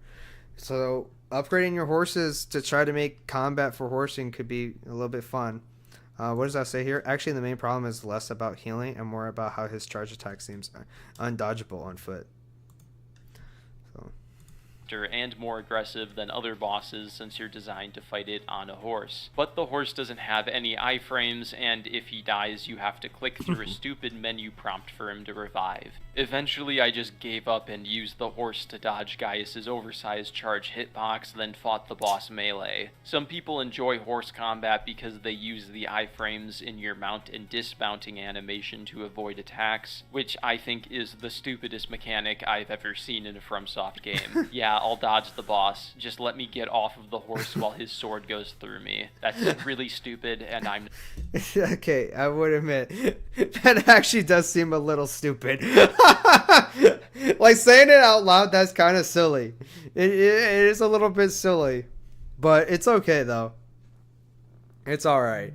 I mean, I don't know why they have it that way, but it's okay, though. It's alright. You can technically make horseback fights easier with a talisman that makes you deal more damage. Oh yeah, I forgot. Talismans do exist, folks. Talismans do exist. Talismans can actually make your build a little bit OP sometimes, right? Because there's talismans that can actually, like you said, that can be on your horseback and you can be dealing more damage. So... not going to do it. Just give the horse iframes on the dodge. Mesmer is a really cool boss. Do you know what's really fun? Oh yes, I love these Making ads. a website on Wix. Wings on a wings. Sometimes his combos go on a bit too long before you get an opening, and while it's possible I haven't optimized the boss's jumping openings, his tracking is so insanely good that I couldn't find any positioning openings during his massive combos. I particularly enjoyed Mesmer's Phase 2 snake transformation attacks, as it escalated the epicness of the fight. Although his explosion into multi-snake fight attack seemed a bit like a very hard to learn attack that the developer hopes does at least some damage. On the bright side, his snake phase introduces a new opening, since every time his snake form dissipates you can land a jumping or fully charged heavy attack. Moving on to the bosses that have higher levels of bullshit. It's insane that Rolana is only the second boss. Oh my god. Her damage is extremely overtuned. FromSoft defenders will say that you just need to level your Shadow Tree blessings, and that Rolana is like the market of the DLC. While they are technically correct, this doesn't sit well with me, because with Margit you're a weak character having to upgrade multiple progression trees through exploration to become strong enough to fight him. While with Rolana you're a high-leveled character on the second DLC boss who is stuck because you need to collect a single item to improve your stats, and that just seems really lame to me. Either way, the boss is kind of stupid. What do you think, chat? What do you think? Bro, you spoiled the whole game for me and you. It's all, dude, it's freaking just bosses, man. Do you, but what do you think, chat? Do you think that's actually a really lame way to actually, like, do you think he has a point on that? Or do you guys think he actually is, he's just complaining a little bit too much? Also, I don't even know. I didn't really spoil anything there, man. I don't know. I guess some people get spoiled because of, like, the way that the bosses look, I guess. Right? I don't know. I guess the way that those bosses look can be surprising. Although I think some of them are actually in the trailer.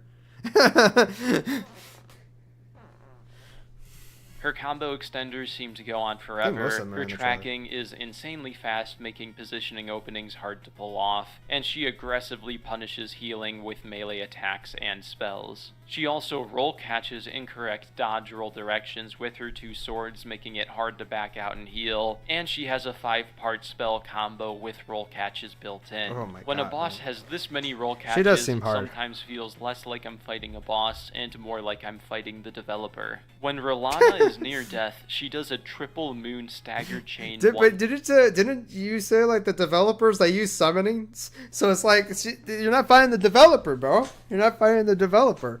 Because the developer will use summons.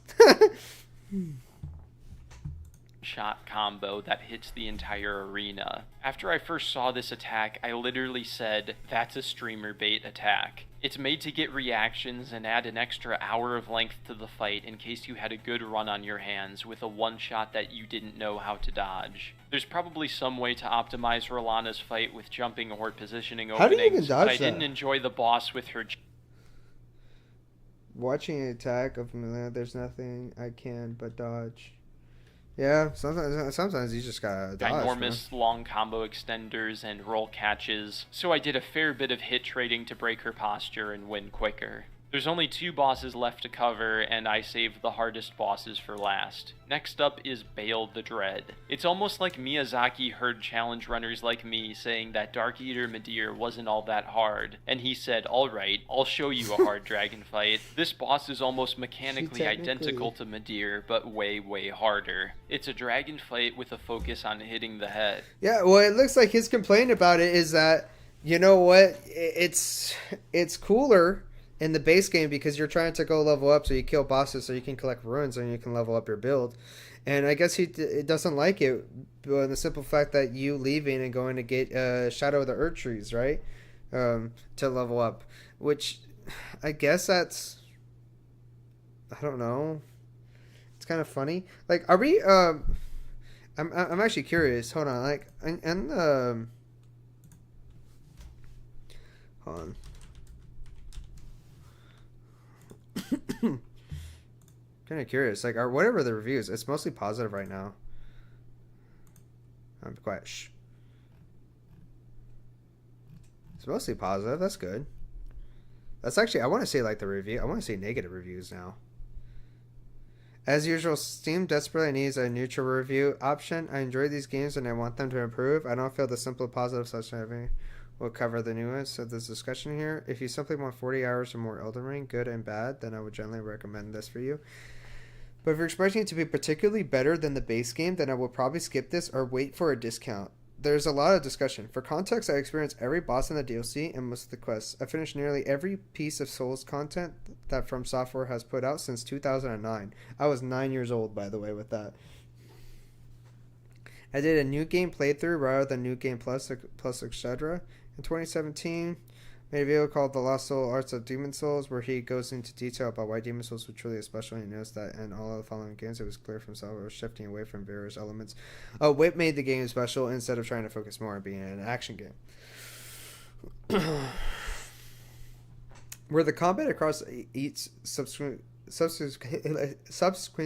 game is largely similar for Elden Ring. Specifically, it is now the length of 3 typical Souls games, and yet it has less boss variety than Demon Souls. Insane. Unfortunately, is strongly indicated, and with that, the difficulty. Okay, I don't know what the fuck. Nah, that's a long. Man, this motherfucker wrote like a whole thing. I ain't reading all that. Damn, man. Womp womp. That is a really long one. Let me start off by saying Elden Ring does an awesome job in balancing difficulty and fun. It really challenged me to learn the game mechanics and level up my own gaming skills. Just to be clear, this is my only FromSoftware gaming. Gaming experience. Elden Ring is set up to be very inclusive for any gamer to get into. The world was large and expensive, and one was good to explore. I enjoyed all these aspects. So, damn, dude, people really. You got some massive like people that wrote some.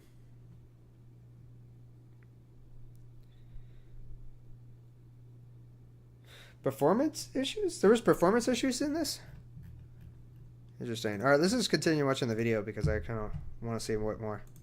Similar to Midir, Bale breathes fire at his feet to punish people attacking his body. He also shoots fire straight out, but to add an extra pinch of bullshit, the fire hitbox will stray a little in the middle to hit you. Where the real issues with Bale start are in his melee combos. On his second melee attack, he makes the dodge roll timing harder by using both arms, and it's easier to dodge if you roll forward right underneath him, which means that you have to dodge his follow-up attacks underneath him with the camera stuck in his body so that it's harder to see. Bale also charges at the player constantly, which gets the camera stuck in his body as well. Bale vs. Midir is a perfect example of FromSoft pursuing difficulty for difficulty's sake. Midir's hitboxes were smaller, so you could always roll backwards from his melee attacks and keep the camera locked onto his front side. But with Bale, the camera's always stuck in his body, making the fight simply not fun. Then Bale steps it up in Phase 2 where he just never stops attacking. This is especially frustrating because his damage is turned up to 11 and his health bar is ginormous for an Elden Ring People boss. review bomb the game because that they his want lightning wing playing New Game stabs Plus, give you making a it harder rolling than light it needs to attack be. opening in Phase 2 if you roll right, which Yeah, helped me with the that's- lack of openings. that's I also somewhat gonna be enjoyed true. how over the top the boss was in his phase 2 with giant The new game plus like mode does make the game a little bit harder, and people don't know that the DLC can also gets affected by that as well. So it's kind of interesting. People just review. It's so funny because in my head, like, if I do get the like, play this DLC, right? I already know that the game is going to be harder because naturally the DLCs are harder. But it's kind of funny though. explosions after his attacks, but I'll also say that it was a bit too visually cluttered for such a difficult boss. The only boss left to cover is the final boss of the DLC, Promised Consort Radahn. Yeah, a lot of people were upset that Radahn, you had to fight Radahn again. I know some of you are probably expecting me to outright hate this overly difficult boss, and I definitely hate parts of it, but I'm also a bit conflicted. In a DLC that's main theme is about being difficult for difficulty's sake, frankly, I'd probably be disappointed if the final boss wasn't the hardest boss of any FromSoft game. Also, I said earlier that one of my biggest issues with the boss I'm sorry. You can also not lock onto the bosses. It's not best to sometimes. Yeah, it's kind of funny. I think if you were fighting that dragon, I think you wouldn't want to lock onto it, wouldn't you? You wouldn't want to lock onto it because it might be a disadvantage. So you kind of want to stay off lock so you can actually fight the boss. So I don't know why he was trying to lock onto the boss all the time.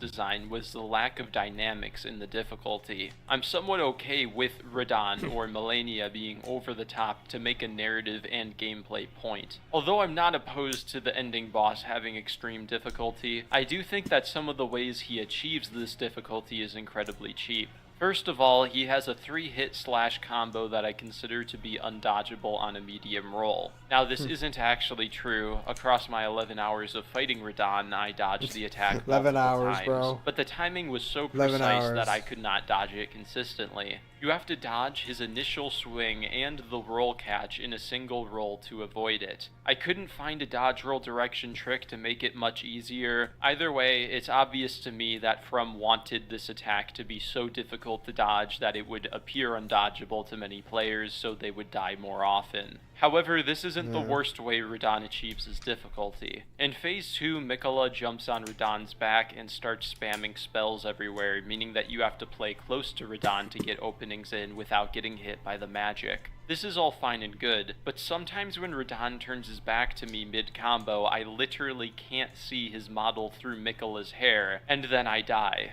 This is made worse by the fact that Radahn is essentially delayed attack combos the boss. Every attack is delayed, and many of his combos look similar but have different timings to trick you into getting hit. That in and of itself is an annoying way to achieve difficulty, but paired with me not being able to see which delay he's doing, it's just bullshit. If you do end up getting hit at mid-range by the magic, the particle effects obscure Radahn to make it harder to see when to dodge. I really don't... I think we're gonna cut it off there because I don't. You guys could watch the video. I do have the link in the description of the stream. You guys can actually watch it. So I don't really want to watch the whole thing. I got his points. I got the majority of his point. I think that's all a guy can ask for. I think. But what do you guys think about it though? What did you guys think about that video? It was a good video. It was honestly a very good video. You could tell that guy wasn't really doing it for the views. He was doing it, man. He had full-on passion about that. So, it's kind of, you know what? All right. So, you know who we're going to fight right now? You guys know who we're gonna fight? It's time to fight the Tree Sentinels, baby! Woo! Can't wait to fight them in the DLC. Conclusion equals game is hard. Hashtag game hard. Game hard. I guess that's what he's practically was saying. The game is just hard. In conclusion, game hard.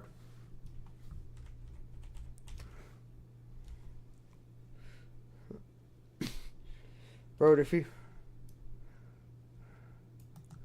I will,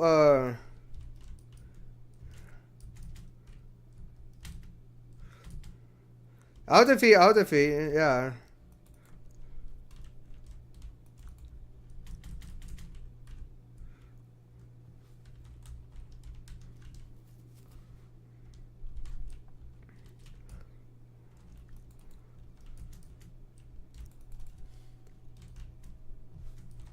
Hold on, man.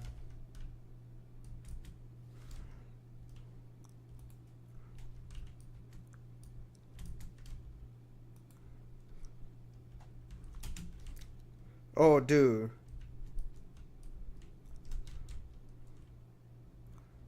I got this dude right now, bro.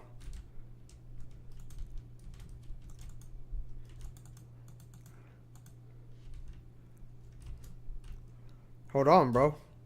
Hold on, bro.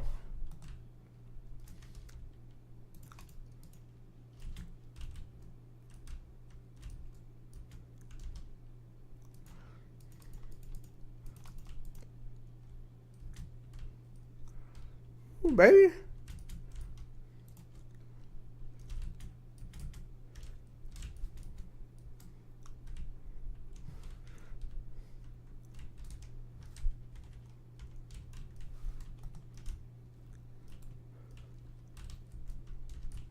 Get the fuck out of here, man. Get out of here.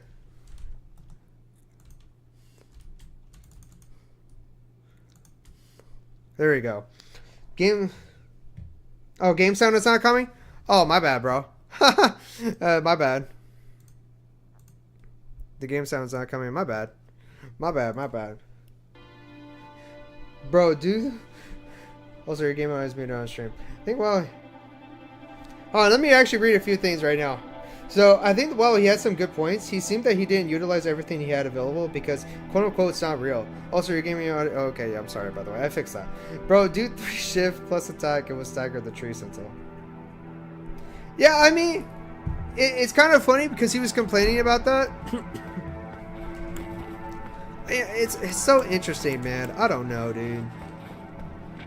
It seemed like he put a lot of effort into the video, but it did come off, as funny as it is, it did come off as like, game too hard, I fucking hate it. That's what it came off as. It came off a little bit like that. But you know, I'm a small creator too, you know, but I can't help but go like them.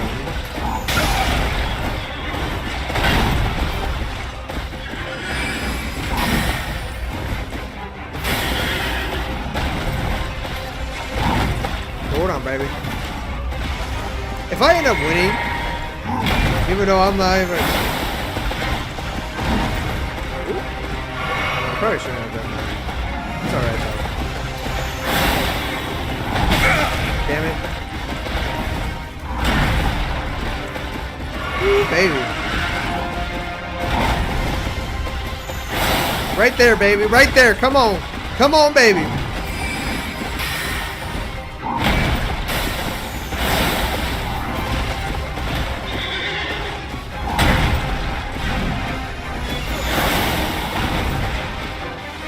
Okay.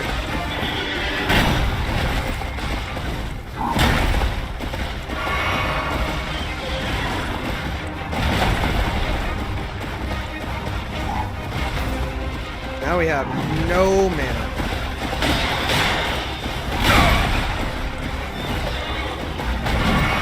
Woo!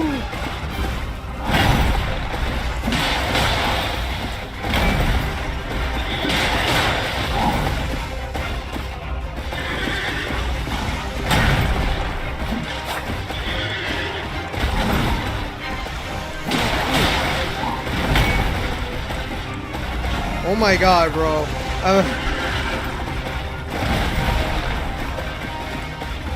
I'm really scared, bro. Woo! Damn, dude. Oh my god, bro. I watched the video, bro, and I come back and I whoop his ass. Damn, baby. Woo! That's what you needed. That's what the video was for. The video was actually to come in and actually whoop his ass, take him down. But my shield only run is getting wrecked by Godfrey. Godfrey? Dude, you should make like a 40-minute video about how shield runs are not being worth it. Oh man, I don't mean to talk crap about that. You know, everyone has opinions about the DLC. Bro, I got powers from the DLC. That's what people don't talk about. When you watch the DLC, a person complaining about a DLC in Elden Ring, you actually you harness their anger. You harness their anger. That's what it was. That's what happened, bro. People don't do that. People don't do that now.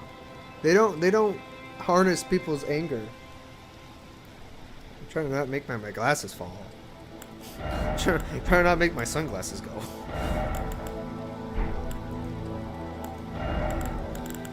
Yeah, let's see if I got...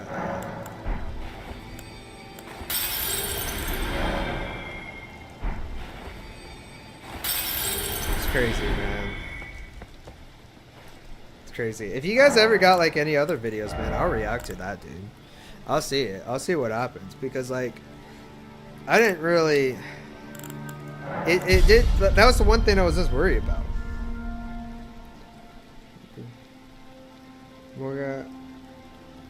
I haven't defeated him next. I have not defeated him yet. I defeated the tree sentinels though. Did you see that? I defeated the tree sentinels. I'm gonna see if I mean, I don't know where they're at. Maybe I went to high school with them. I don't know, man.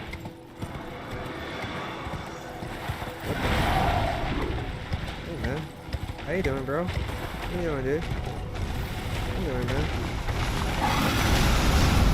Hey, bro. Hey, bro.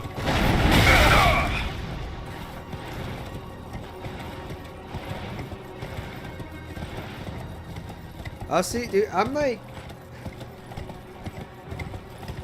yeah. I mean, whatever boss you think I can do, man, I'll do it. I'll fight any boss right now. I'm down for it. I just sometimes get lost. He's in the royal capital.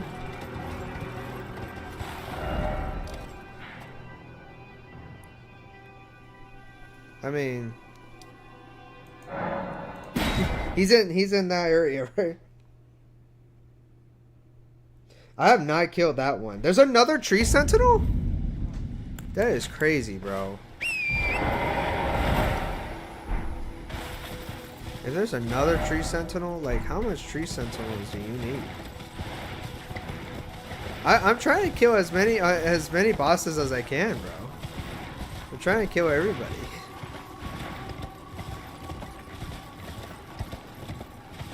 I don't know who else to kill, but I'll kill everybody.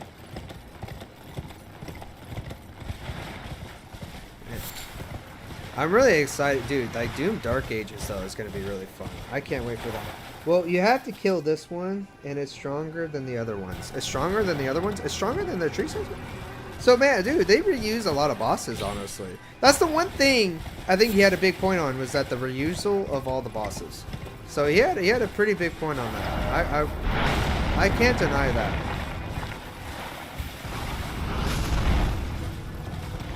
He was showing a lot of video footage of it. He was showing all that. I'm hiding on the sides because I don't want to die.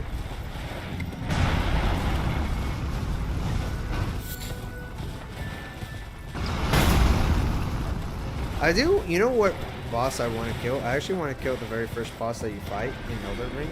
I just don't know where they're at, but I would love to fight that one. No, please tell me that's not the tree sentinel that you were just talking about. Is that the freaking... No freaking way! Let's do this.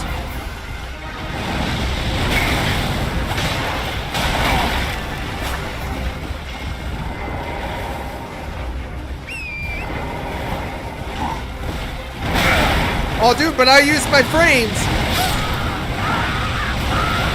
Bro, I was not expecting that whatsoever. Oh my god. It was so funny you're talking about it, and I'm like, oh yeah, dude, I mean, dude, fucking, I can fucking whoop his ass, bro. I do everything, bro.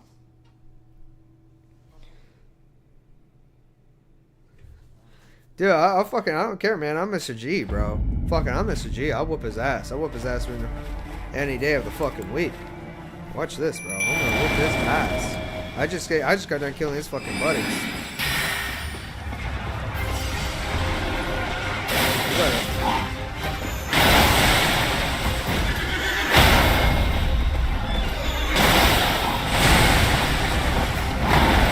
Right there, baby. I'm about to whoop his ass.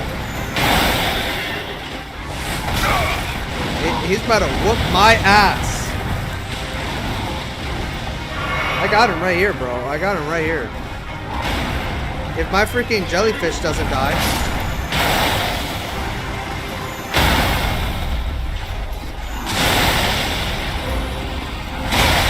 Whoa! Whoa! Calm down! Calm down, man. Mr. G is gonna be taking you out because you know what? There ain't nothing to take anybody out. It's me, the king. Let's do this, baby Roo. Let's do this. You summoned me out. Is that all you got? My mother hits harder than that. Let's do this, Buckaroo. Let's do this. Let's do this right now. Take this hit. Watch that motherfucking hit. Okay, okay. I'm gonna run away now. I'm gonna do this right now, Buckaroo. You ain't got nothing to here. It's me, Mr. G, the best, the fucking king of the West. Right there, baby. Okay, okay. Okay. Okay, okay, okay.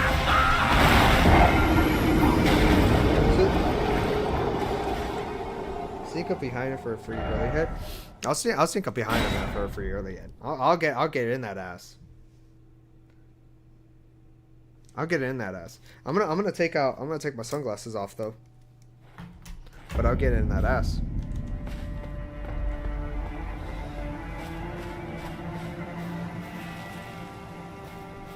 You don't know me, you don't know me. You don't know me, you don't know me.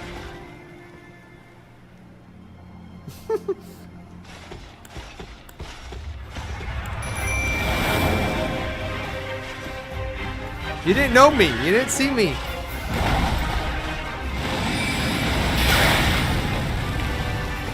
No, please. No, please.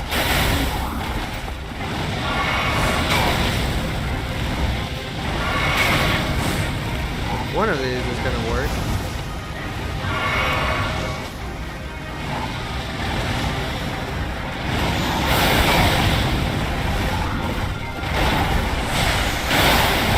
Okay. That one was not a good run. That was not a good run. Use flame bait and deals massive damage. Well, it's like my build, dude. My build is. I love the freaking katana, bro. I love that moon veil. I love that moon veil katana, bro. I love it. I love it so much.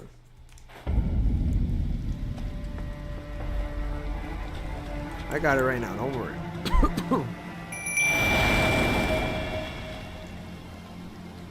Okay, I'm gonna. He don't know me. He doesn't know exactly where I'm at. He doesn't know exactly.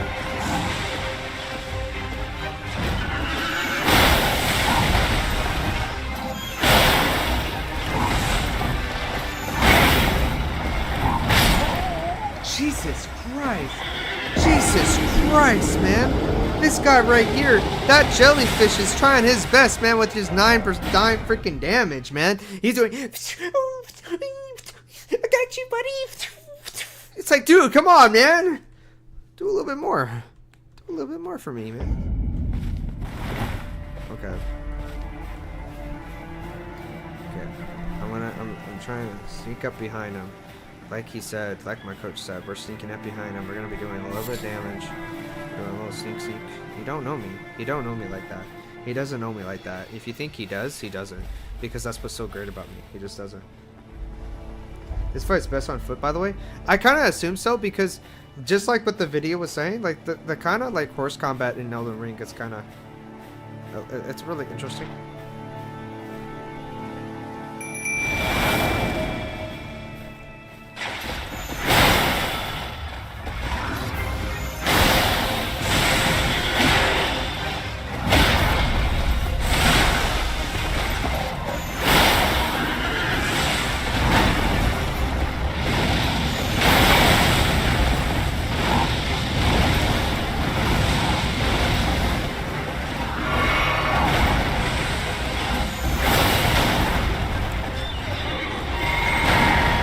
Dude, get off of him, man.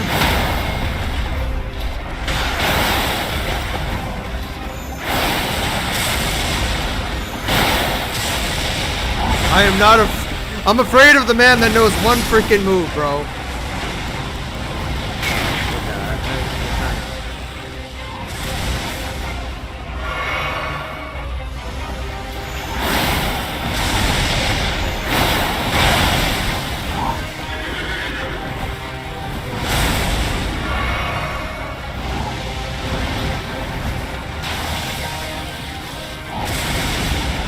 Whoa, boo, baby. Okay. There you go. As long as he's still taking damage, even though it's very little. As long as I'm getting hit. As long as I'm getting hit. As long as I'm getting hit! Damn it, man. I'm about to make a freaking 60-hour video, man. Talking about how hard this boss is.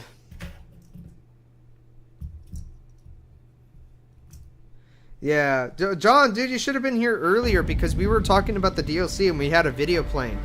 You missed it, but we have the video in the description if you just want to just check it out. If you just want to check it out, then go for it, bro. I don't know where you were at. I was waiting for you, honestly. I swear to God, I really was. I really was waiting for you. I was like, man, this would be a perfect freaking video for John to talk about and actually know. Hey, what's up, JD Gaming? What's going on, man? How's it going, bro? Hey, we were talking about the DLC, man. I had the video up and everything, but nobody was coming in. Don't worry, though. I'm pretty sure I will have another video for us to talk about and discuss because I'm going to be honest with you. They're Elden Ring and... I'm going to go this way. I'm going to move the fuck out of the way. Move the fuck out of the way, man.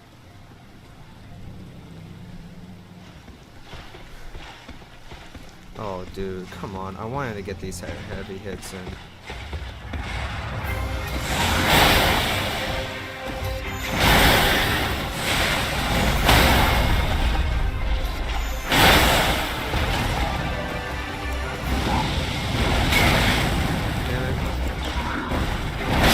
Damn it, damn it. Oh, okay. Oh, it's Jaden, bro. Dude, I didn't know. Jaden, where the hell were you at, bro? Personally, I think the DLC will be worth it, even though I haven't played it yet. Oh, John. Oh, wait, John. I thought you had the DLC. Shoot, I thought you had the DLC. Yeah, I thought you did, but because I mean, I don't know whoever wants to explain it to you, like explain it to you, but basically, like the guy was just talking about it, and he was saying that like the bosses are just not fun to learn. There's not much to explore. Tip actually even said that having horse upgrades would be actually really fun. So having like horse upgrades would be really cool. That would be actually pretty cool to have like horse upgrades and just kind of I actually beat the tree sentinels though, by the way, if you guys are curious. I did beat the tree sentinels.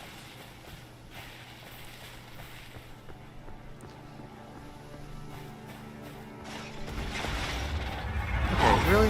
Go fuck off.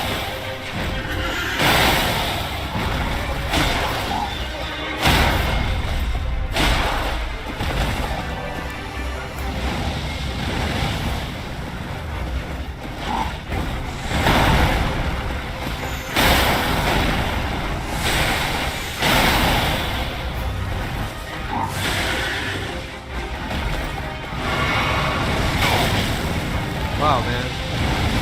I do think that the health should be a little bit faster. Holy damn, man. My friends who played it loved it, but they had some great builds ready to go. They used summons and corporations. They broke the game and had fun. Yeah, I mean, as long as they had fun, right? You know, when people have fun, that's great. I mean, they spent $40 on a thing. I don't think the DLC should be on. I don't know. I'm having mixed things about it because look, the way that things are nowadays is pretty much like you have cosmetics that, that cost like $20.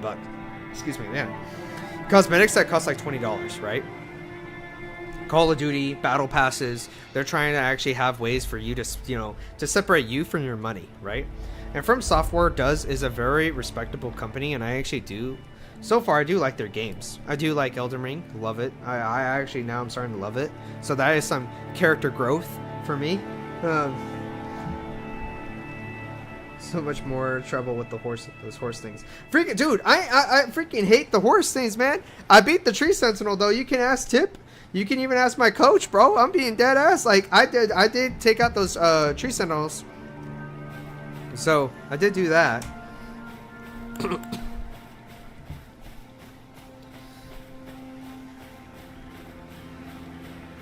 Going on the way, running over here, doing a little walk, Oh, oh, wait, doing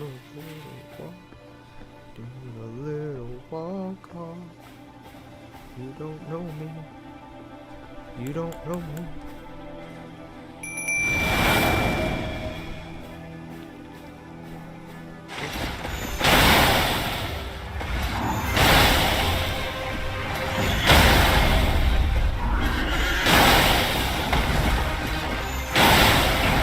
I never hit this dude so much in my life, but I did, bro.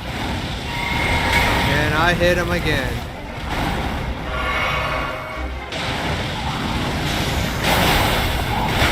Okay. Okay, cool, man.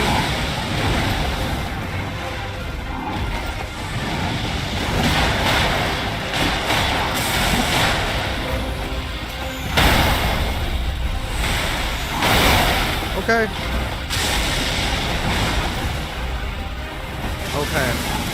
Oh my god, bro.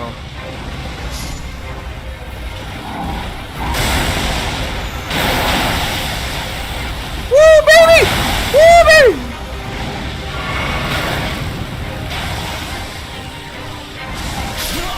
Damn it, bro.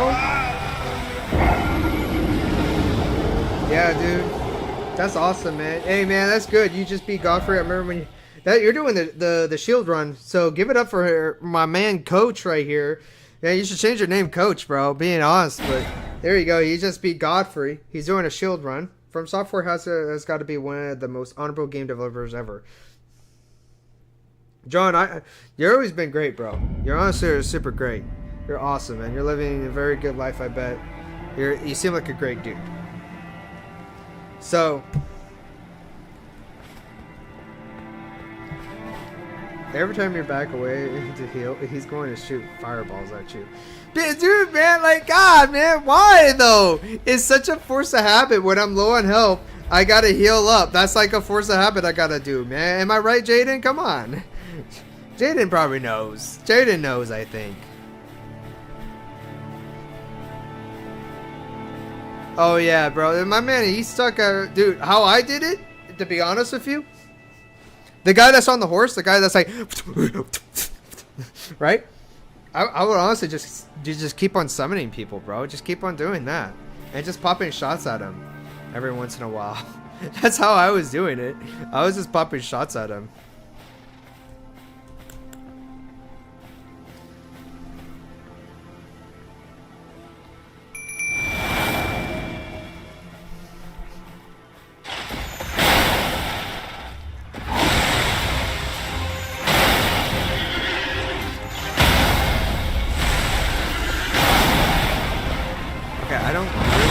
That hits me, but it's okay though.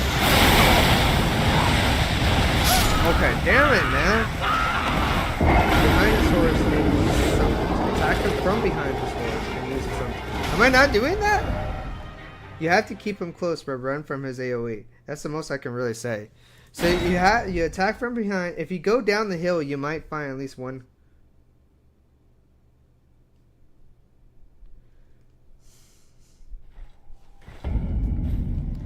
I mean, I don't. Actually, those golems, man. I feel like I could take them out. I feel like I can. I don't remember you doing. Might be available down the hill.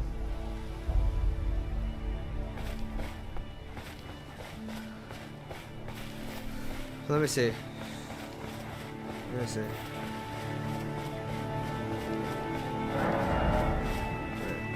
Oh. Yo, my man, bro. Oh, wow, really? Dude, this is actually the first time I'm actually summoning somebody for this. What's up, bro? What's going on? Yo, man, what's going on, bro? What's going on, dude? Straight up, man. Let's go. Let's go fight this dude. Come on. Let's go fight this dude right here. Straight up, you got me.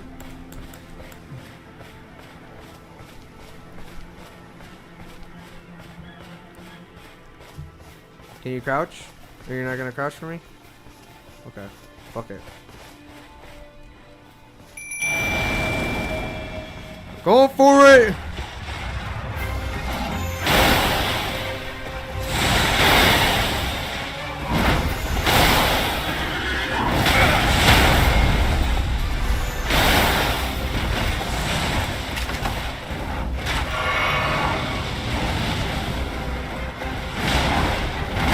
Why are you coming for me though? Why do you do that?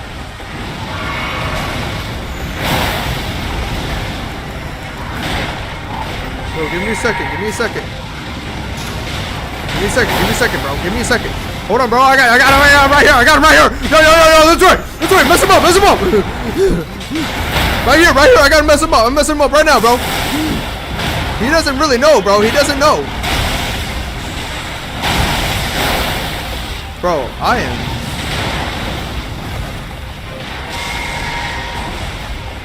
Yo, guys, be careful, bro. I got him right here.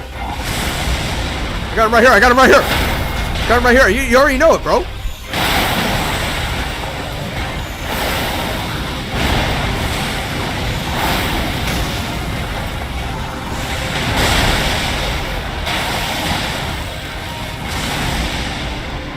Dude, mess him up.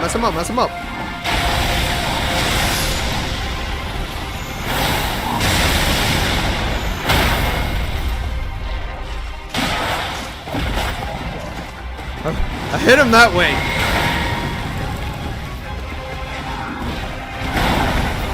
Okay, right there.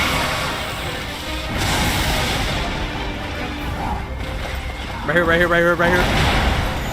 I got him right here. Okay, he hit me pretty good. I'm healing up. I'm gonna heal up. Straight up. He's donezo. You wanna know why? Mr. G is back. Mr. G is gonna take out every last one. Because Mr. G is gonna be taking out every boss in the whole wide world. While you guys are just doing nothing but studying, getting your life in order. I'm the one that's doing the real business. The one that's doing the real wins. The ones that are conquering everybody.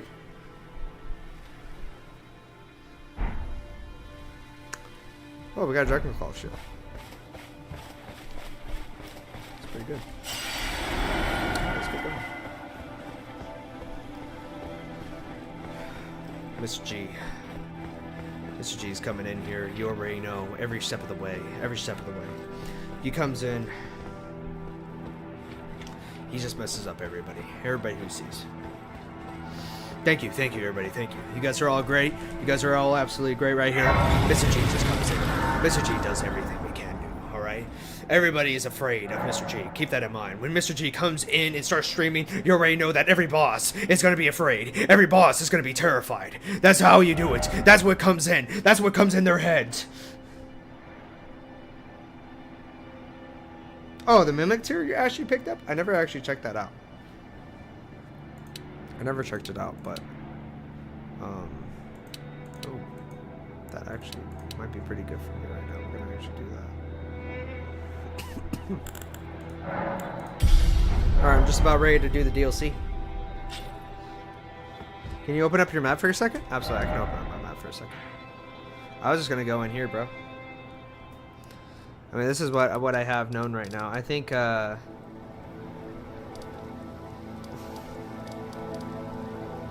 area I haven't explored. This area I haven't explored. So I haven't really done a lot.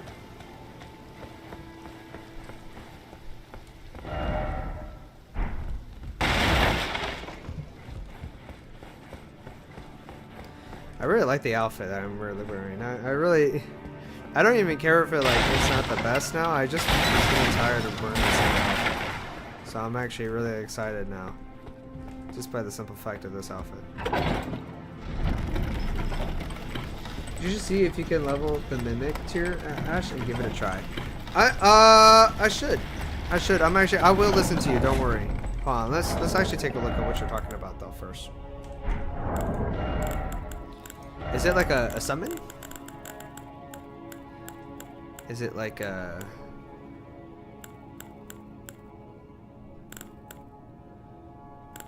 a mimic tier Ash? Where?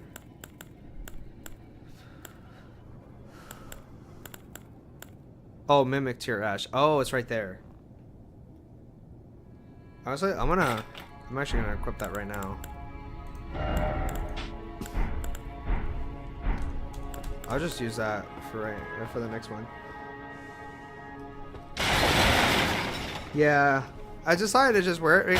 Honestly, I've been going for style points, and decided to put a wolf mask on it, because I think it'd be kind of cool. So, mimic tier is a tanky. You pretty much, once you get it upgraded high enough, yeah, that thing's OP. So the mimic tier is actually really OP, huh? I did not know that. There's so many things I just don't know about this game.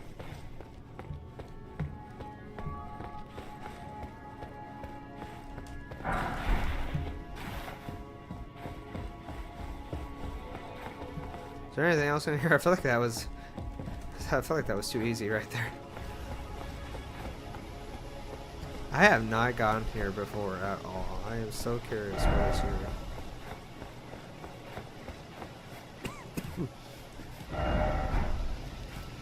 It's like a dream. Thank God that YouTube video was not criticizing the freaking, like, the graphics of Elden Ring, because the graphics in Elden Ring are so good. Because if that dude was a full-on hater, and he was saying that the DLC graphics are just bad, or whatever the case may be, saying something freaking stupid like that, that would have been just awful. I think I would have clicked off the video right then and there. But he admitted that, he did admit a few mistakes in that video. So. It's like you're having the most HP in here. My utmost thanks for bringing me to the base of the Erd Tree. Here, I can govern my own movement, and thus, the accord is fulfilled. I shall depart to ascertain the purpose I was given. Farewell. I shall leave Torrent, and the power to turn runes into strength. Here, with you, I wish you luck in realizing your ambition. You have fought long and hard. Wow. I have no doubt you will become Elden Damn, bro, Lord. freaking tip over here. May you TIP. take the throne. Freaking love him. I don't know. She does look pretty. I'll tell my girlfriend that.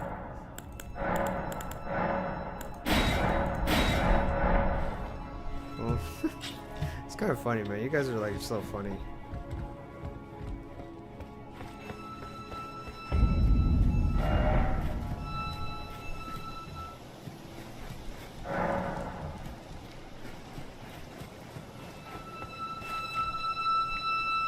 I mean, he's not hurting me, so I don't want to hurt him.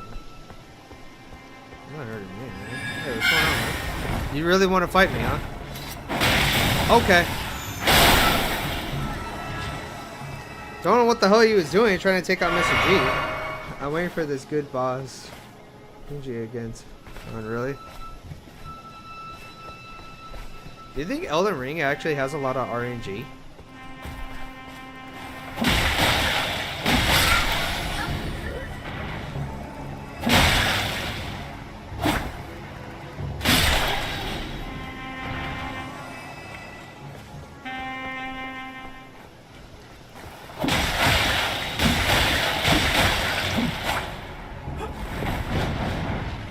Oh yeah. Oh yeah.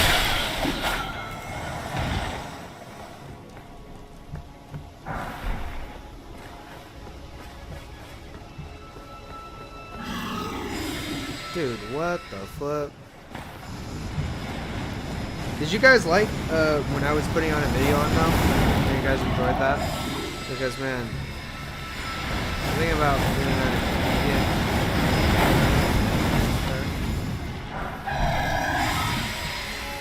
alright? You guys are doing weird.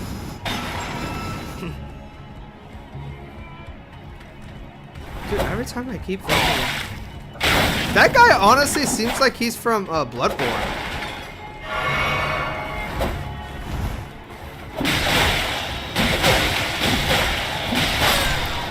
That dude honestly looked like he was from Bloodborne.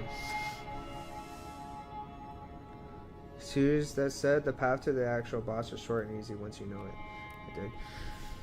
Alright, because I'm going to actually find some more videos for us to talk about. And I think there's going to be some interesting things to watch. You know, the Elden Ring community is like absolutely big, and I don't really want to make a YouTube video out of it, but like I said, I don't mind doing a live stream on it, talking about it.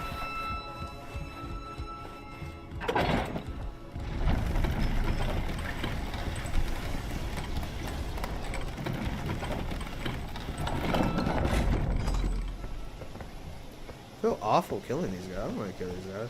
This is...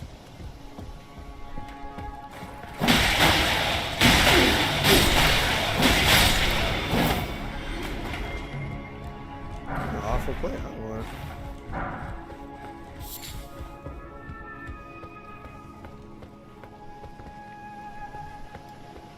Oh, man, these guys are tuckered out, man. Hey, don't fight me, man. If you don't fight me, there you go.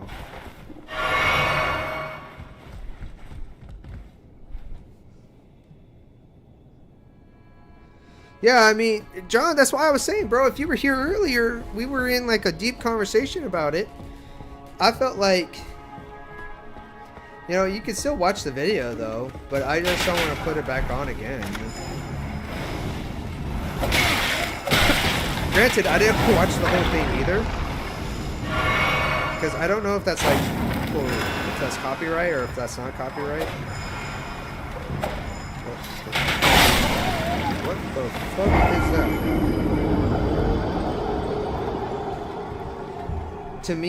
To me, the whole game is about community. The vast majority of players are eager to help with tips, tricks, cheese, OP strategies, build device, and duping items so you don't have to farm. Yeah, I mean, the community seems really good.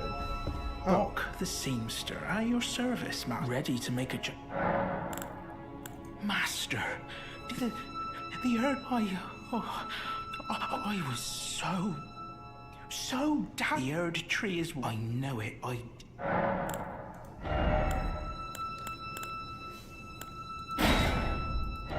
What's the point of altering the garments? Is it just to make it lighter? That's pretty much it. Just to make it a little bit lighter, I assume. Oh, please. I guess that's pretty cool. Yeah. It wouldn't be a copyright as long as you add something to the video, then you're fine. It's why commentary channels...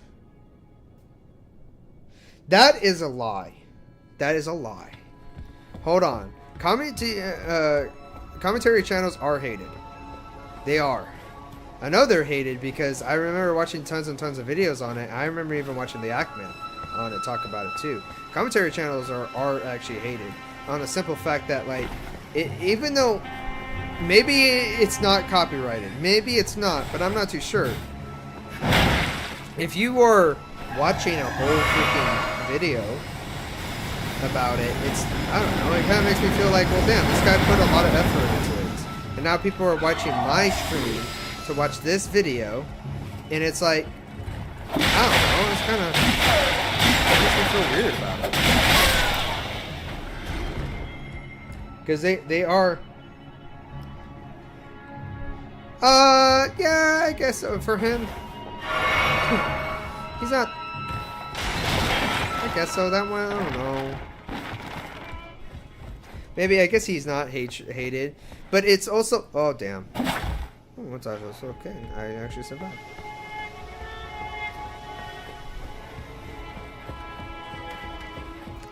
But yeah, because I personally, if someone was reacting to my video, you know, and if you were doing it through the whole way, if you had like 100,000 views, for example, on your live stream, and you watched my whole video, none of those people are going to be watching my stuff.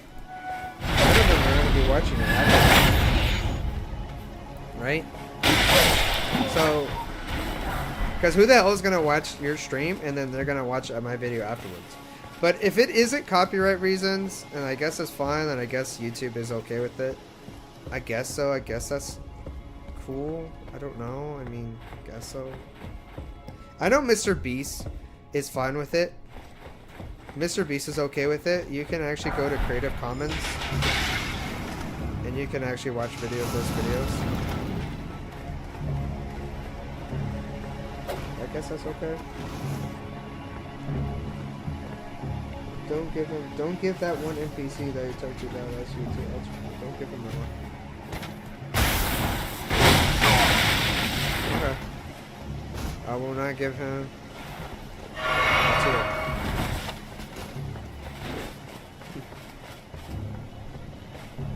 I will not do it. Now someone is playing.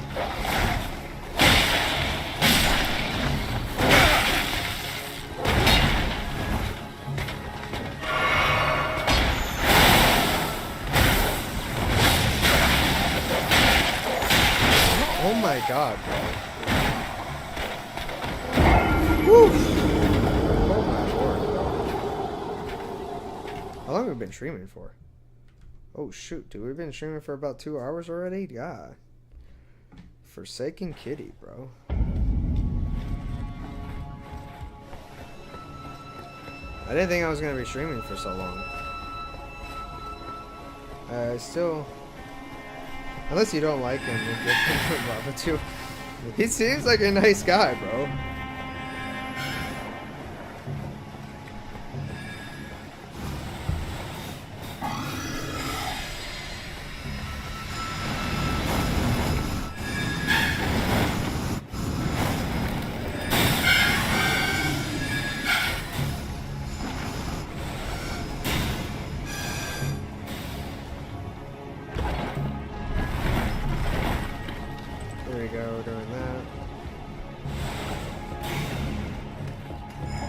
Past these guys.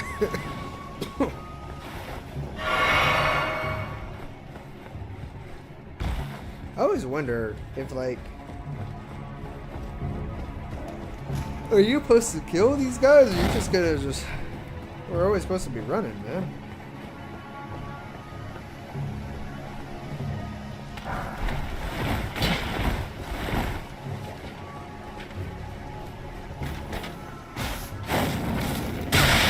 Oh, fuck off.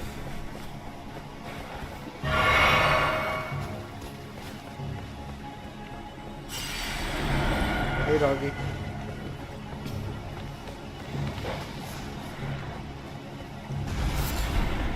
What the fuck is going on here?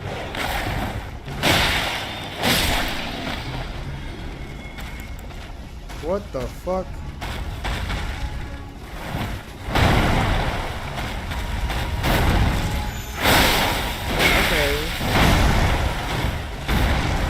Okay.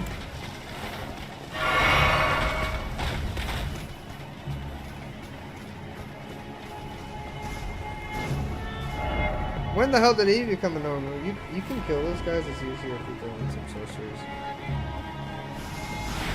I guess it'd be easier too to just like run for the whole thing. Hey, what's up? Don't mind me, alright?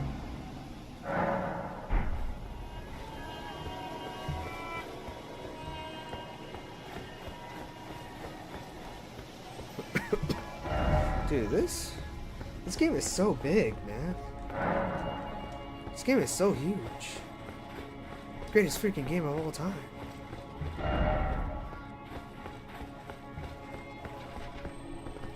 Oh, dude, it's so great. I love when there's like...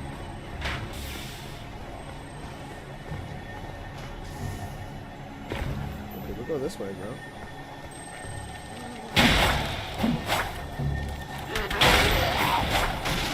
Yeah, we're trying to get this guy right now, okay? Hey, there, man.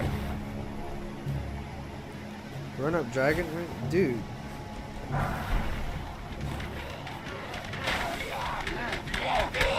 What are these guys, man? You know, From Software, they must be a little weird. They must be a little freaking cuckoo for Cocoa Puffs. Because the way that they make their games and make their enemies is like so interesting. Because they make it where like they're freaking the most terrifying beings in the whole freaking wide world. Oh, I think I already collected it. Okay.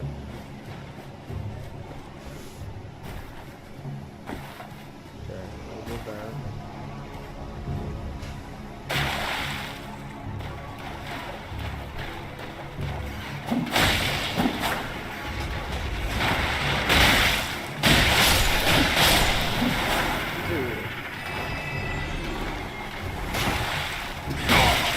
Oh my god.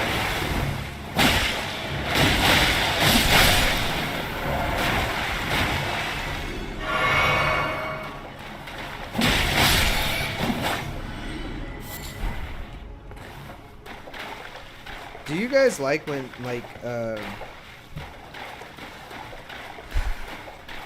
you know what? Better question. What's your guys' favorite, like, From Software game? What's your guys' favorite From Software? Is it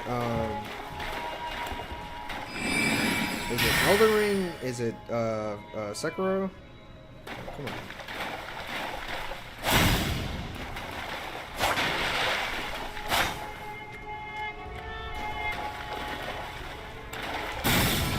You know what?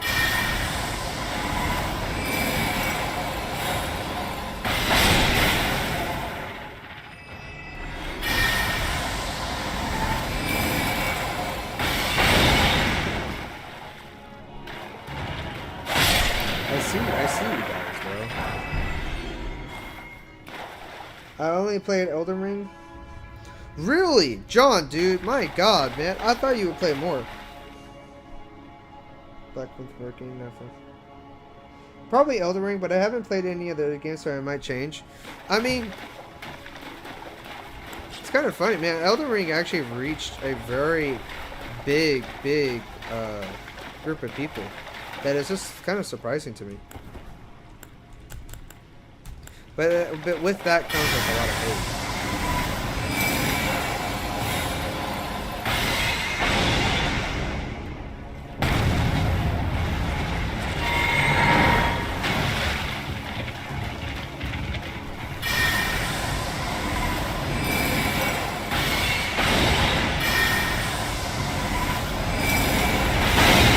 Holy shit, man!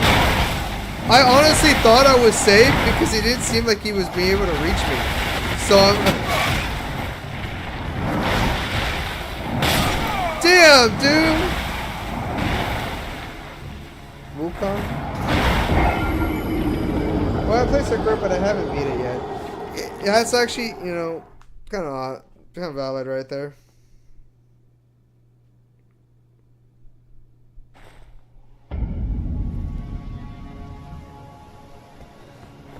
I might actually cut the stream off today for right now because I actually want to work on like other videos and work on my videos and work on my content for you guys. So I'm going to cut it off right now and then I'll find probably another video for us to talk about. Giant finger creepers are tough? Absolutely, they seem fucking tough. They seem really fucking hard. But I'm going to cut it off right now. I'm going to see what we can do. Bro, there is a main boss somewhere. Would you guys want me to continue playing so I can get to the main boss? I guess I can continue playing for a bit. It's alright. But let me... I'm going to go at least get a drink, okay? I'll get a drink real quick so I can actually finish it off. If there is a boss nearby. I can play a little bit more. Hold on. I can play a little bit if you guys give me a minute. Actually, you know what? Hold on. What time is it? Give me a second. Never mind. Never mind. I can't do it. It's too. I need to work on my other stuff. And I know my girlfriend's gonna be texting me, and she wants to watch a movie too. So never mind. Sorry that I lied. I lied. Anyways, sorry guys. I'm gonna go. You guys are always great. I'll watch it. I'll see if I can find another video for us to watch and talk about. But you guys are always great. I love when you guys always watch my streams. You guys are supporting me 100%. Thank you. Thank you. All right. I'll see you guys later.